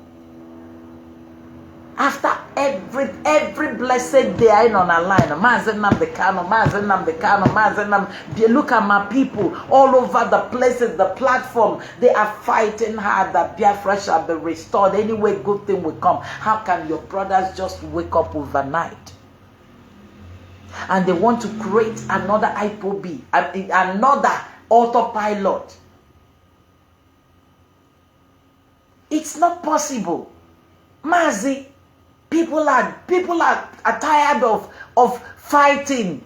That is fighting aburi no no we or physical no be every day potana kono asasili ana if obona diwesi choli mana choke buto fa kafaga le ganiru apotazie na ifa obuluzia dika the house ana no asi na fa noro n'otu na fa na anu ogu onye akwu onye akpu ibe yi because of gini umunne ya Mazi kwụsị. Mazi, stop them. Stop. Mana ama nafa enyewago isi. Ama nafa anyewale isi. Stop. Odiroma, we love you. Ife niile anakuyeli, they are all lies. We are the members of Ipob. My people are the members. They all love you. But they want things to be done rightly. People are tired. People want accountability. In my favor, accountability. But if obu na emelo, ede onye obuna cholima because obeli fasi na onye aliego. Biafra si cholima ebe ego na aga fana afife jieme obi adifa mma. Fana afife jieme na afife na alụpụta obu no itotasi egi welu tinye n'ofu ego n'ofu ebe. Tinubu as a president o tinye nwunye ya n'office nka tinye nwe okwa onye obuna jụrụ onye obuna na-eti mkpu na odoro mma hey oburo kedu ka esi eme family the same thing. Ipob is a government. Ipob is like a government, is an organization with rules and regulation. If any one penny obona batalon and a DA and a financial secretary and a treasury and a desi fenine, you whip one penny or but a denya, and where go the day, Wafafa whiputia, nyegi. If obunegia weme, a welia won't kemel, and the ichoke go see a begia me. Enwelu ife anụwa evidence egosi gị ebe ji welu ọlụ otu ife abụ ego ndị mmadụ na-eweta anyị je meeting o ife ọbụla emelụ a na-eji ya edenya one penny ọbụla ewebatala a ga-eji nke ọbụla ewepụrụ ọlụ edekwu ya otu a ka ọ dị otu a ka esi edi ya and onye ọbụla bụ nke na-eso usoro the organization agwụ ya okwero ewepụ onye anwa maka organization gala ịda ka ọ gala ibe ife ji egwu ọ gala ịdị ka ife ụmụazị ọ bụrụ ọ gala ịdị ka ife akpakọtara ọnụ. Maazị Ipob ebukazi Ipob bulu ọ dị that edezisili ya karịa ka mgbe anwa ịka na ya fa aka jidere rapụ the leadership ka fa lụọ ọlụ. We don't know what is 100 men again. Ebido kwa fasile Maazị Nnamdi every kedika a whole man gesiga welo ifa akwụkwọ ndị Ipob letterhead fa welu jena Nigerian government government ego ojeme farm without the leadership knowing ifa nwa jolo njo ifa nwa bagwo ojo odiromma and onye obuna meli man trust nwe ya otu anụ nwanyị ncha niile nọ inwe nwa ọlụ nwa na-alụ ọlụ na-agbalụ gị boy nwa na-agbalụ gị boy wele akwụkwọ letterhead company inwelụ welu jekwulu oyi gị nwoke ma jee na bank iwele ego ị ga-achụ ya nwere ife ga-emenata ka ị trust nwa nwe gị maka na ịmarazi onye ọ bụ. So iwe wabatazie ndị tọtọ na DOS obele ife fapụta outside ịgba obele ife iwetalufe ego you can buy them over. Obele ife ị ga-enyefa if they open up their mouth fa lee Maazị Nnamdi Kanu DOS na fa chọrọ ụdị a DOS a na-ekwu abụrụ ofu onye ọbụrụ DOS erika. How can one person like somebody say na Maazị Nnamdi Kanu is a leader, he will appoint no one right to boot onye ọchọlụ tinye onye ọchọlụ. No, Maazị Nnamdi Kanu our leader bif obulu na enwe ndị achọlụ ọkwa ya na DOS ga no sit ya down onwe ife suggest la ogwafa If open not ikwu, or send it to the US, they will reason it and give him a reply. Because if I nekwu millions of people and the game there are plenty of people goes. Nnamdi Abuchukwu okike abịa ma rọpụtala ya n'aka fa na ndị ga-restore Biafra. Kezi gịnị na-emezi kịta? Ọ bụrụzi nke ịnọlụ point one person, wepụ one person, wepụ nke ọ bụla achọrọ iwepụ gị na your leadership ga-akpị ya. Ikwu ife ịchọ idenya, send ya to leadership. Leadership will look into it. Ọ bụla ife dị mma, especially now Maazị nọ n'aka ndị ilo, because ife ndị ilo chọrọ n'aka Maazị bụ ifefa ga-eweji wee nweta ya ka o wee mebisia Ipob and DOS, mebisizi anya, fasizi anya ngwa weluzia victory. Anyị chọrọ ka ịpụta, mana ya chọrọ ka imebi ofufe a anya ndị Igbo ji afụ ụzọ. Ofufe a anyị tala afụfụ wee degidelu kịta. Ife ndị a niile ọnya ka Biafra si na-ebe. Ife ndị anụnwa gbusisigolu ndị mmadụ. A lot of people anwụgo n'ije a na fa chọrọzi ịnaba azụ. Achọrọkwa n'ife ga-emebizi ya. Maazị nụlụ onu anyị, ụmụ gị na-akpọ ya asịlị niile a na-enwere onye na-ewepụ ife asịlị ya maka ama na-agwa ndị Biafra aha na fa chọrọ iwepụzi Maazị Nnamdi Kanu. People ebido and because na ndị mmadụ love Maazị Nnamdi Kanu, dị emotional about him. A lot of people can fight and even die for him because of it. Weluzie that narrative, weluzie asịlị anwa tinye ha na fa na-achụpụ fasị Biafra first na fa chọrọzi Maazị Nnamdi Kanu as the leader. They have removed Maazị Nnamdi. Otu akwa chetekwenu na Samonekpa use kwelu the same word. Ha na ndị DOS ewepụgo Maazị Nnamdi Kanu na Radio Biafra na ọbụrụzi the director, ọbụrụzi na-ewepụgi ya. Asịlị akwa kafa bolu ndị DOS kogide until DOS still prove them that wrong. The same thing, the same asịlị a kafa bidokwa. Hey, ewepụgo kwa Maazị Nnamdi Kanu first na ọbụrụzi leader, first na fa rapụgi ya na fa push gi ya na fa ga-expel ya na fa ga-achụ ya. Mba ama na-ekwu onya ebidokwa ba. So if unu na-eme kịta bụ division, just like Samonekpa did again. Unu eweta ofuo obi ndị ụfọdụ ndị na-akpọzi DOS gangsters na fa na-achụpụzi Maazị Nnamdi Kanu jenu form another group. So unu weluzie obi ndị a unu edebe ụba, owelukwa obi ndị nke debe ebe a. The house adekwa divided again. Biko this division, this problem, let it stop. Biafra biko ụmụnne m unu nwee ntị unu nụlụ. Ife a bụ exactly ife melụ na nke Samonekpa. Nyanwa na-achọkwa ime kịta is already happening. That is why I ji agwa unu ege na ntị. Onye nụ ya ka alụ nwanne ya. Na nwere onye chụpụrụ Maazị Nnamdi Kanu n'ọgbọ mba, nwere onye chụpụrụ ya as a leader, nwere onye nwelụ daka. Biko na ụmụ Biafra aga n'ije rinne. Ife niile bụ ife niile ejele ije ka ewelu wee weta bịa afọ Maazị Nnamdi Kanu nọgasị da ebe golufe akwa as the supreme leader. Wakwunu nụlụ ebe ndị Nigeria bela akwa wee maka unu nwa bụ Ipob ka eji ejenye $9 million gịnị nwanụ dollars or gịnị nwanụ 9 point gịnị nwanụ eji eme lobby na US ọkwa ndị maka n'isi Ipob fa na-ewe iwe. Ipob bụ ndị wee jekwuo maka Christian genocide eji Trump ji wee bata. Unu che na ịkwụsị ife a na ga-arapụ Ipob ka fa gba nkịtị, mana fa chọrọ iji ya wee welụkụla another deal wee kụsa Ipob. Ife a bụ ife ụmụ nwanne Maazị Nnamdi Kanu chelu not the best way fa ga-esi wee kpọpụta Maazị Nnamdi Kanu maka na fa anyụgozi nsị n'ụlọ ụka fa elitolisigo ọnụ lisi ego mee committee one thing or the other. They want to cover it up. Fa chọlụ ka Maazị Nnamdi Kanu solufa wee danya bụ ije. Fa chọlụ ka Maazị Nnamdi Kanu solufa danya na nya bụ ọnya. Ebe anwa fa lili ka Maazị Nnamdi Kanu meghekwa Biafra so that a ga na-akpọzi Maazị Nnamdi Kanu ọnụ. Maazị Nnamdi Kanu Biafra ama welufa wee mele anything. Ife a bụ echiche obi fa mana Maazị Nnamdi Kanu ekwekwana.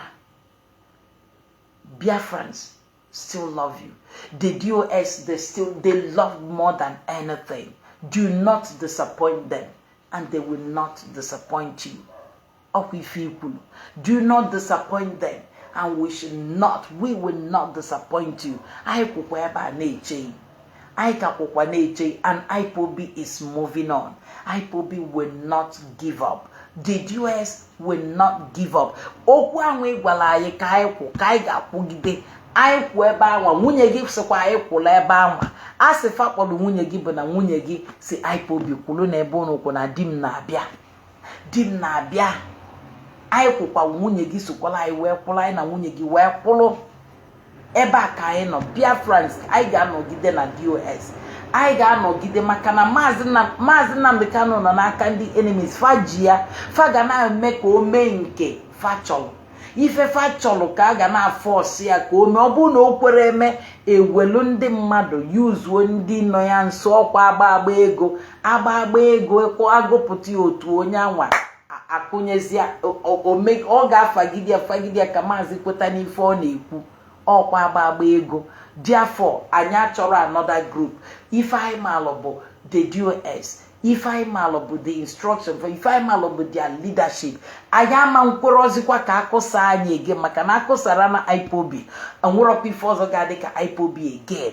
Onwerọkwa ife ọzọ ga-eme Biafra na akụsa DOS Biafra na. Onwerọkwa onye ga-ekwulu unu, maka na ọkwa ifụlụ ka fasi wee je na ọsụ wee je na-emebi obi ndị ọsụ, na-emebi obi ndị obodo a, ka ndị obodo anwa kpọọ ndị baya ifuru ka fasi bupụtasị ego wee bunye some people fa wee na-ejezi welu na-akọtọsị na-akọ Ipob asị Ipob asịrọ, just because na fa believe na Ipob bụ fa kwọrọ maka genocide Trump ji wee nubata. Because of it, ebunukwu ego wee kesaa. So ife anọzi bụ na Ipob asị ndị ọsịs na fa chọrọzi ịnụ ife dịka ka ewelu kọta ọnya, so that ndị obodo ọzọ ga-join. Ife a bụ the agents, they are at work. Because of it, anyị ama nkwero. I know with the DOS because they are not terror. Ipob is not a terrorist group. All we ask for is our freedom. Biko no obu no chọrọ another group. Unu pụbanụ form another group. Rapụ no Ipob, rapụ no DOS. Maazị Nnamdi Kanu, ọ bụrụ na ị na-ebelieve na Ipob rapụlụ gị na ndị DOS na fa na-ewele another leader na fa gbọrọ is a lie. Stop believing that. Stop your brothers from doing more harm. Let them stop. Let them stop, or they go too much. Stop your lawyers. Everything they are doing is upside down. How can a lawyer come outside and be giving orders? My God, how can you constitute? Because no Biafra is a reason Kanu n'ifa. Keka leader gesi wepụta ụnọ ọlụ sele. Uno genwa, let me say, we look at no way as a leader, we look at no way as nwoke bi na bia, nwele gi, nwele ife niile, dezisi one ya, inoria, iwepoba. Maybe onyanwa are not for some time outside because of one thing or the other. If he may respect boku no gina aga n'iru. A lot of people when they keep jakute nwunye onye debele ego na kajetan si na gi cholu m ego ne do otu a onke anu abia si ha chukwu onwelike afa gi bụ Chukwudi, onwelike afa gi bụ Ekene, onwelike afa gi bụ Chidi na Chidi si gi nye m ego ne do otu a onye anwa ji ego yi need the comf obu no the sure maọbụ nwunye gị ji ego yi ego dị na akaụntụ mmadụ abịasị na di ya si ya nye ego, ọ bụ na nwunye gị adịrọ sure ma mwepụta dị ego, ọ bụ na ọ dịrọ convinced that no gị nwa zili onye abịa wee o nwere ka nwunye gị ga-esi reason the word ọsị mba mma nwelukwa ego nye onye a mma nwelu this material man release ụlọ anụ nwata onye a maka na di m agwarọ m and ọ bụ na m release enye ọ dịrọ mma maka na nwere mgbe di m ga-apụ oge ọ ga-apụta oge ọ ga-anata therefore mma m release ya ife nwunye gị a na-eme ma onye anwa ji ife adebe is trying to secure you because na onye a nọ n'aka ndị ilo, onye a nọ n'aka ndị ilo. Therefore, if ọbụna inwelu a ga-esi onye anwa chọọ ka ife inwelu daa bifo pụta ma na ọ bụrụ ezigbo mmadụ. Onye anwa si na ya ga-emebi ụlọ ya emebi akụnụba ya bifo isi na nga pụta ma jee ebe isi ebe njọl mebi nọ 5 years onwe ka ife si mee oligide onye anwa ịnata ụlọ ga anwa adịrọ ka isi wechi ọ ga-ewute ya. Onwere onye na-abụ ọlụsi ụlọ si ka o mebie ya. Ya bụ na Maazị Nnamdi Kanu anyị ama nrapụ ụnụ anwa ibunyela anyị anyị ga-akwụdosi ike de Biafra zie n'ozi a biko no tụkwalụ na anya bụ meseji a biko no tag ya everyone send it and share it please. Biafrans need to be educated. Ayada agbarapu anyị na DOS kwụ anyị ga-akwụgide biko no na DOS ka anyị ga-akwụ. We have to support them. Anyị ama mpụ ka anyị support afancha. Nwunye Maazị Nnamdi Kanu gwara anyị kwụrụ na ebe a na ebe di m kwụ amalụ m obi ya ebe anwa ka anyị ga-akwụ. Unu ajụkwa ife melụ ụmụ nwanne mmadụ ji agbakanarị nwunye mmadụ. Afụnụrọ m n'obodo nwoke na-anụ nwaanyị n'obodo ndị ọcha nwoke ara anụ nwaanyị ụmụnne ya eje bulu ife a na-eme na ba ọ bụ Maazị Nnamdi Kanu nwunye ya nwere right ebe di ya nọ mana jutofu obi ọjọọ fachụpụ nwunye ya n'akụkụ na-agbazi n'ọnwanne fa jụzie na onye bụ nwunye ya ka m gwakwa unu mana England anwa London anwa unu ife ọbụla a ga-eme nwunye ya bụ onye a ga-akpọ. Nwunye ya je nwụrọzi ọchọ onye ga-abịa represent ya ziefe ozi onye power of attorney na onye dị otu a ga-abịa nọgideli ya na ya ma mbịa by so because of reason dị otu a na ya ma nnọ nwụrụ ya na onye a ga-sign on her behalf. Biko na ọka o si wee dị onwenụrọ ka nwoke ga-esi wee nụọ nwaanyị n'obodo oyibo ife mee eje na-akpọ ụmụ nwanne ya ọ bụrụ na nwunye ya nọrọ ya anwetara consent nwunye ya chọbazie the next of the kin but as long as nwunye ya nọ ndọkwa nwunye ya nwa na-ejede nwunye ya nwa ga-ejede.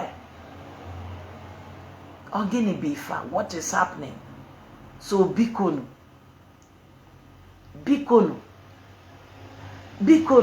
onwe ka ọ dị like enwe ife Maazị Lion Man kwuru o nwere ife anụwa one brother anyị na ya na-abụ na here the brother nwụrụ mana ego ndị Ipob niile o ji I can confirm to what Lion Man said.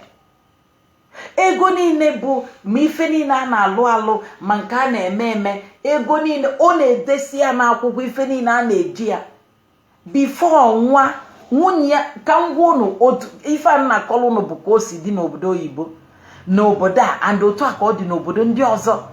Nwunye ya mala ife ọ na-eme nwunye ya ma na-esi abịa meeting o wee were akwụkwọ niile anwa ha ndị ya nwunye ya n'aka were ego ndị anwa gwa nwunye ya ebe ego dị. Nwunye ya bukọrọ ka di ya nwụrụ enisiri di ya nwunye ya bukọrọkwa ego niile anwa ego ndị Ipob niile bụrụ akwụkwọ niile a ife niile a dị na befa di ya dọkasị bunatalụ ndị Ipob.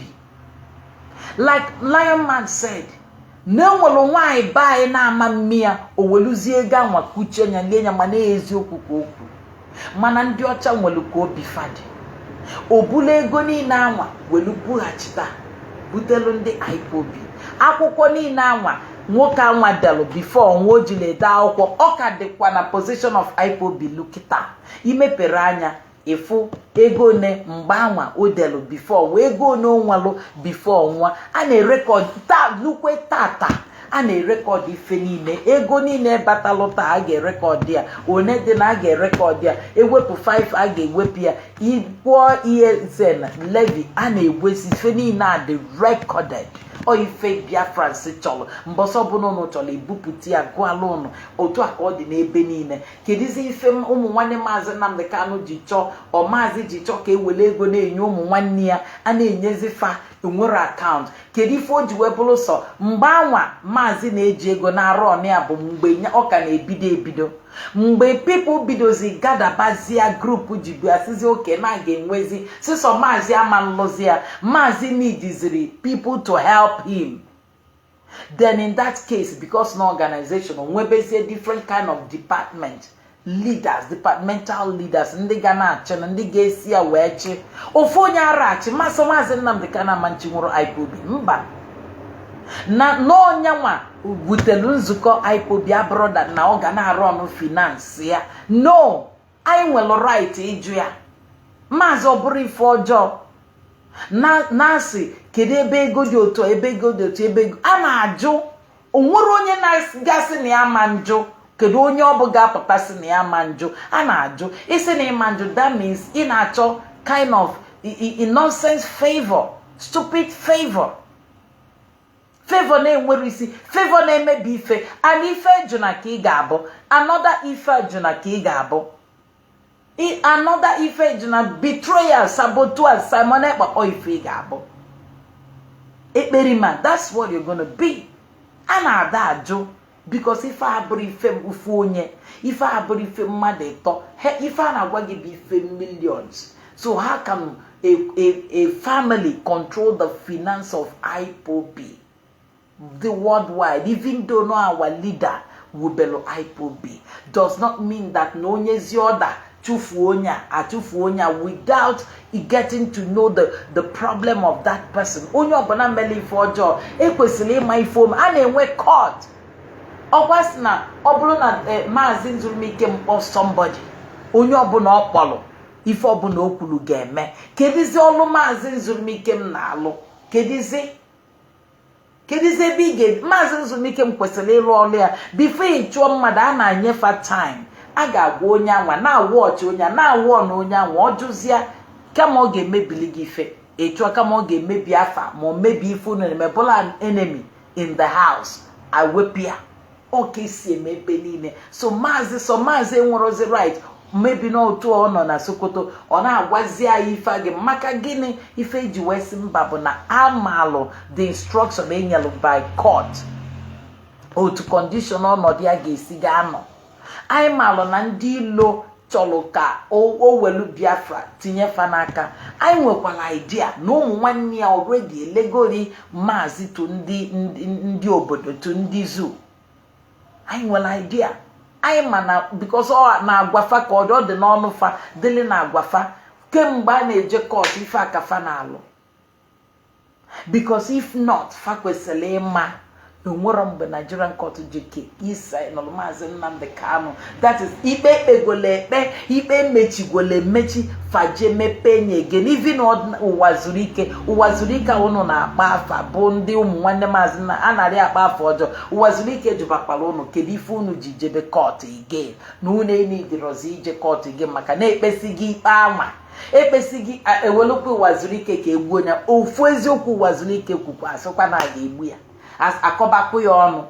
Bikonu unu ejekonu kpesi anya ụzọ adịrọzi onwerọdị mgbe a gakwala pi because unu nọ ebe anwa eweta exhibit nka kpọta onye nka weta nka ti weta nka ti weta nka ti. You people did not object anything. Mụnwa nọkwa na media mkwube mmebe program na ekwukwe exhibit ndị a. And why didn't they reject exhibit? Na ajụkwa I look at meeting my heart.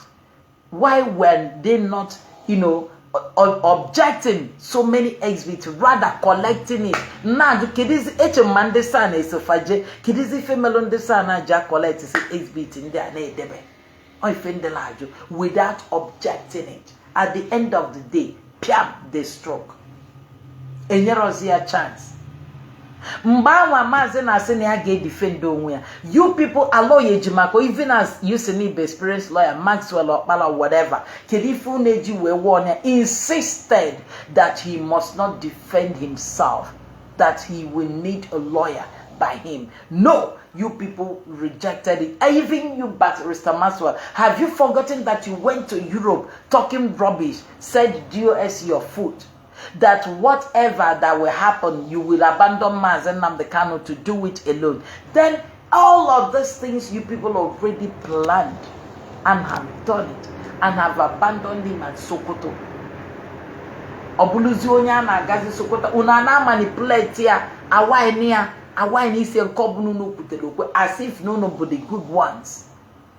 But if unu nwetara ya bụ gịnị, if unu chọrọ ile unu na-elezi as presidential pardon, ịmakwa ife bụ presidential pardon, onwere ife ọjọọ ome.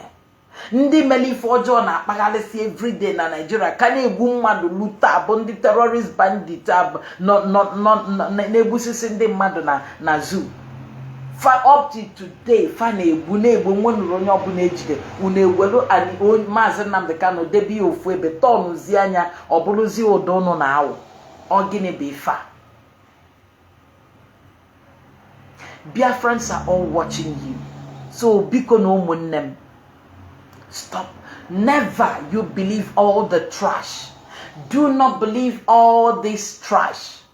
And then when if ozila anyị bụ onye isi onye nduzi gasịla anyị mgbe anwa ozi ndị ahụ ozila anyị ka anyị ga-anọ n'ime nke ugbu a na-ekwu ọdabara nke ugbu a na-ekwu aka ndị ilo na n'ime ọdabara ife a bụ ka emebizie DOS emebizie anya ha wee kweta na n'omegi ife ekwuru anyị chọrọ ka ọ pụta and ọ ga-apụta mana ọ bụrụzi nya bụ imebi ezinụlọ maka na emebie nya Biafra nagokwa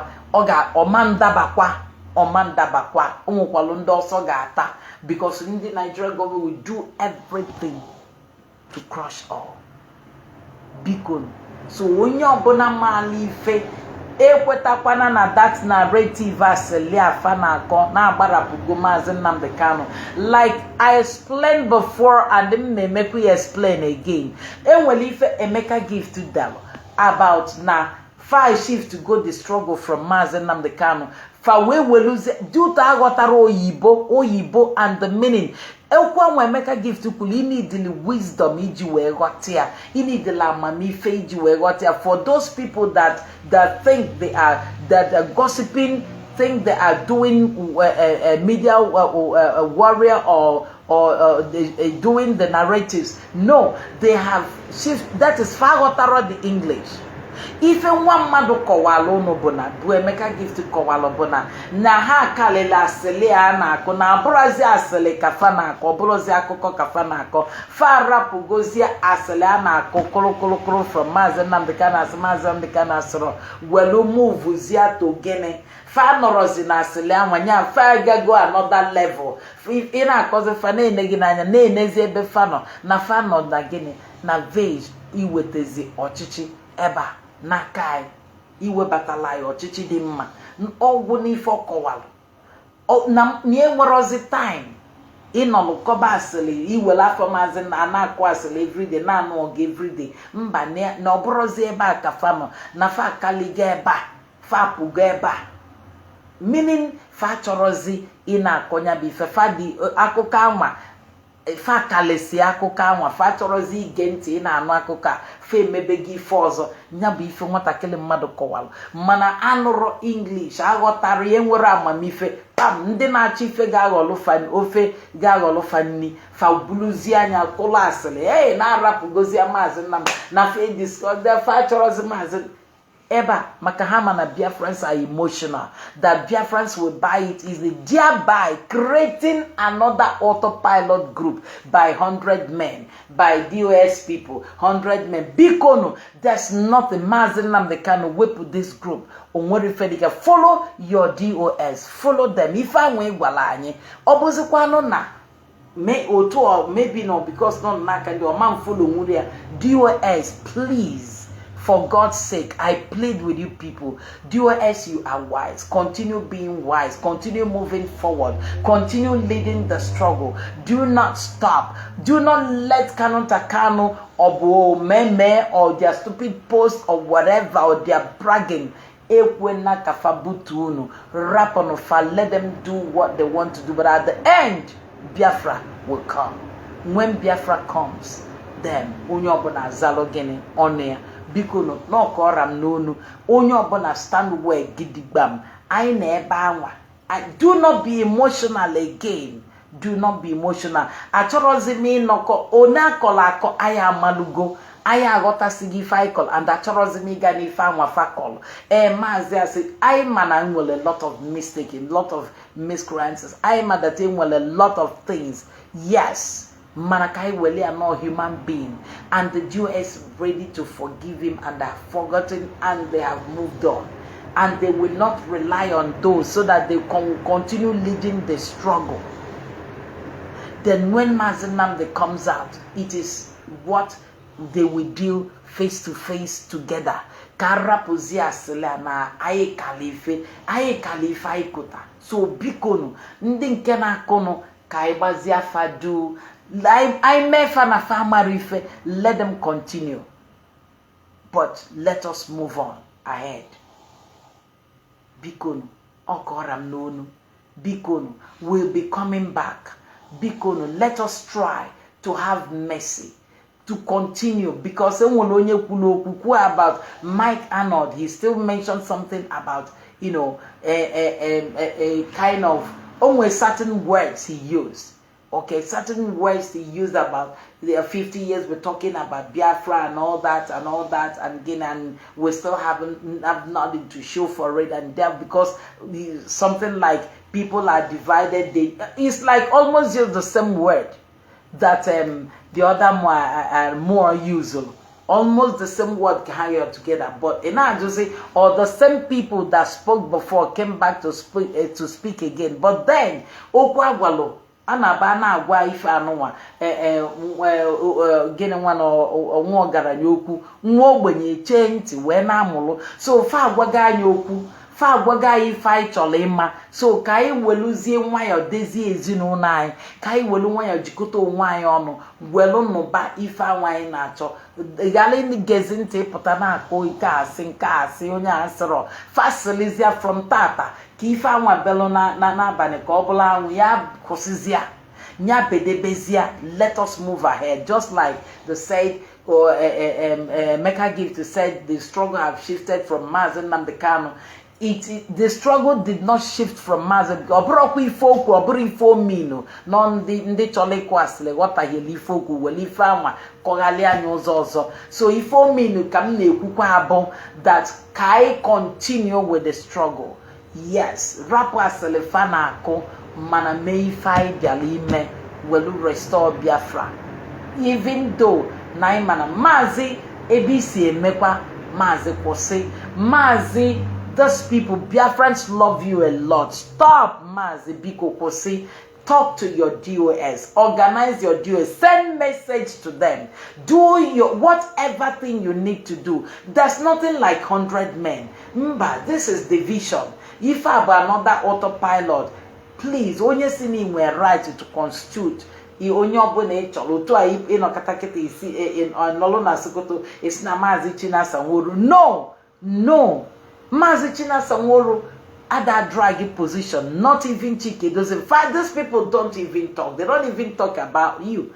They do their own thing and the restoration of Biafra. They do not talk against you. That's what I mean. They talk about you, about your release, about you, because I'm a Biafra, so if I get twisted, when dojo will not twist my word. Hane Kumakagi for good, how you get released, the things we need to do. Okay, but inolo koba asili koba no. Nkobo na inolo na biwe ife melofa onye obona nwekweli iwe. When somebody trusts you, ibia na azo hit enya stab anya on ewe kali sisia. So bikon okoram nonu. Okay, otu akoram nonu. Okuno fuli ife na emeno. Onwalo this program. Osuna obam. In case na afia bụ Chijoke or whatever, or Guinness na name program. Uno follow that for some time now. Nke batali jele na platform. Onwe right ikpọta onye ọbụla na platform ya o ka okwu okwu Ipob not mana being a Biafran, somebody like him that we love so much. Ikpọta ife diki jele biakwuo kubo okwu against us. But the other day, one woman and also asero. If I'm Joseph Chijoke, why are you doing this? So it will a lot of people that have been paid also not there more whatever. But what am I asking? What I'm asking is why the reason of bringing people that have seen the evils of Simon Ekpa now so. No look, no kiwe, ni hiala, and they are not talking about they refuse to call Simon Ekpa to order. They refuse to name him yet a bully and a butegene a butelundai pobi. So bikon welu ni lono kono gwezo no kunu wherefore that there were so many enemies around that they want to turn the narrative against Ipob. So let us stop today. Kai face ya ni faidialo. Enough of Asilia. Biko no munem. Share this video. We are moving on. DOS is our structure. They are our leadership. We are with them. Biko no ne wezini when my people, my family, the DOS receive this message. Biko ni we wezinono. unu kwudosia na ebe unu kwụ na-ekwena ka ifele anyị unu ekwena ka ndị ilo bata na bai unu ekwekwana ka unu wele ife a welu nye ụmụ nwanne Maazị Nnamdi Kanu at the end of the day fasina ọkwafa akwụla ekwu ifefa kwulu ama mmekwa ọkọra m n'ọnụ bikonu ka ọ dịbazie na ụmụnne m. God bless you all. Please share this video.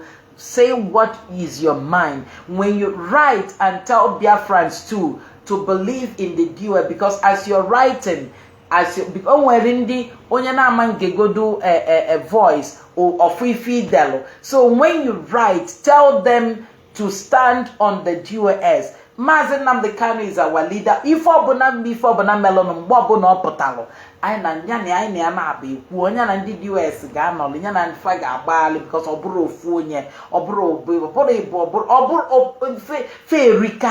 So you cannot just ịpụtazi ofu mgbe isi the same house itinyelụ na ife ga-emenụ na ife fa ga-asị ka fa kpa anya maka na kịta ebe fa on the highest level.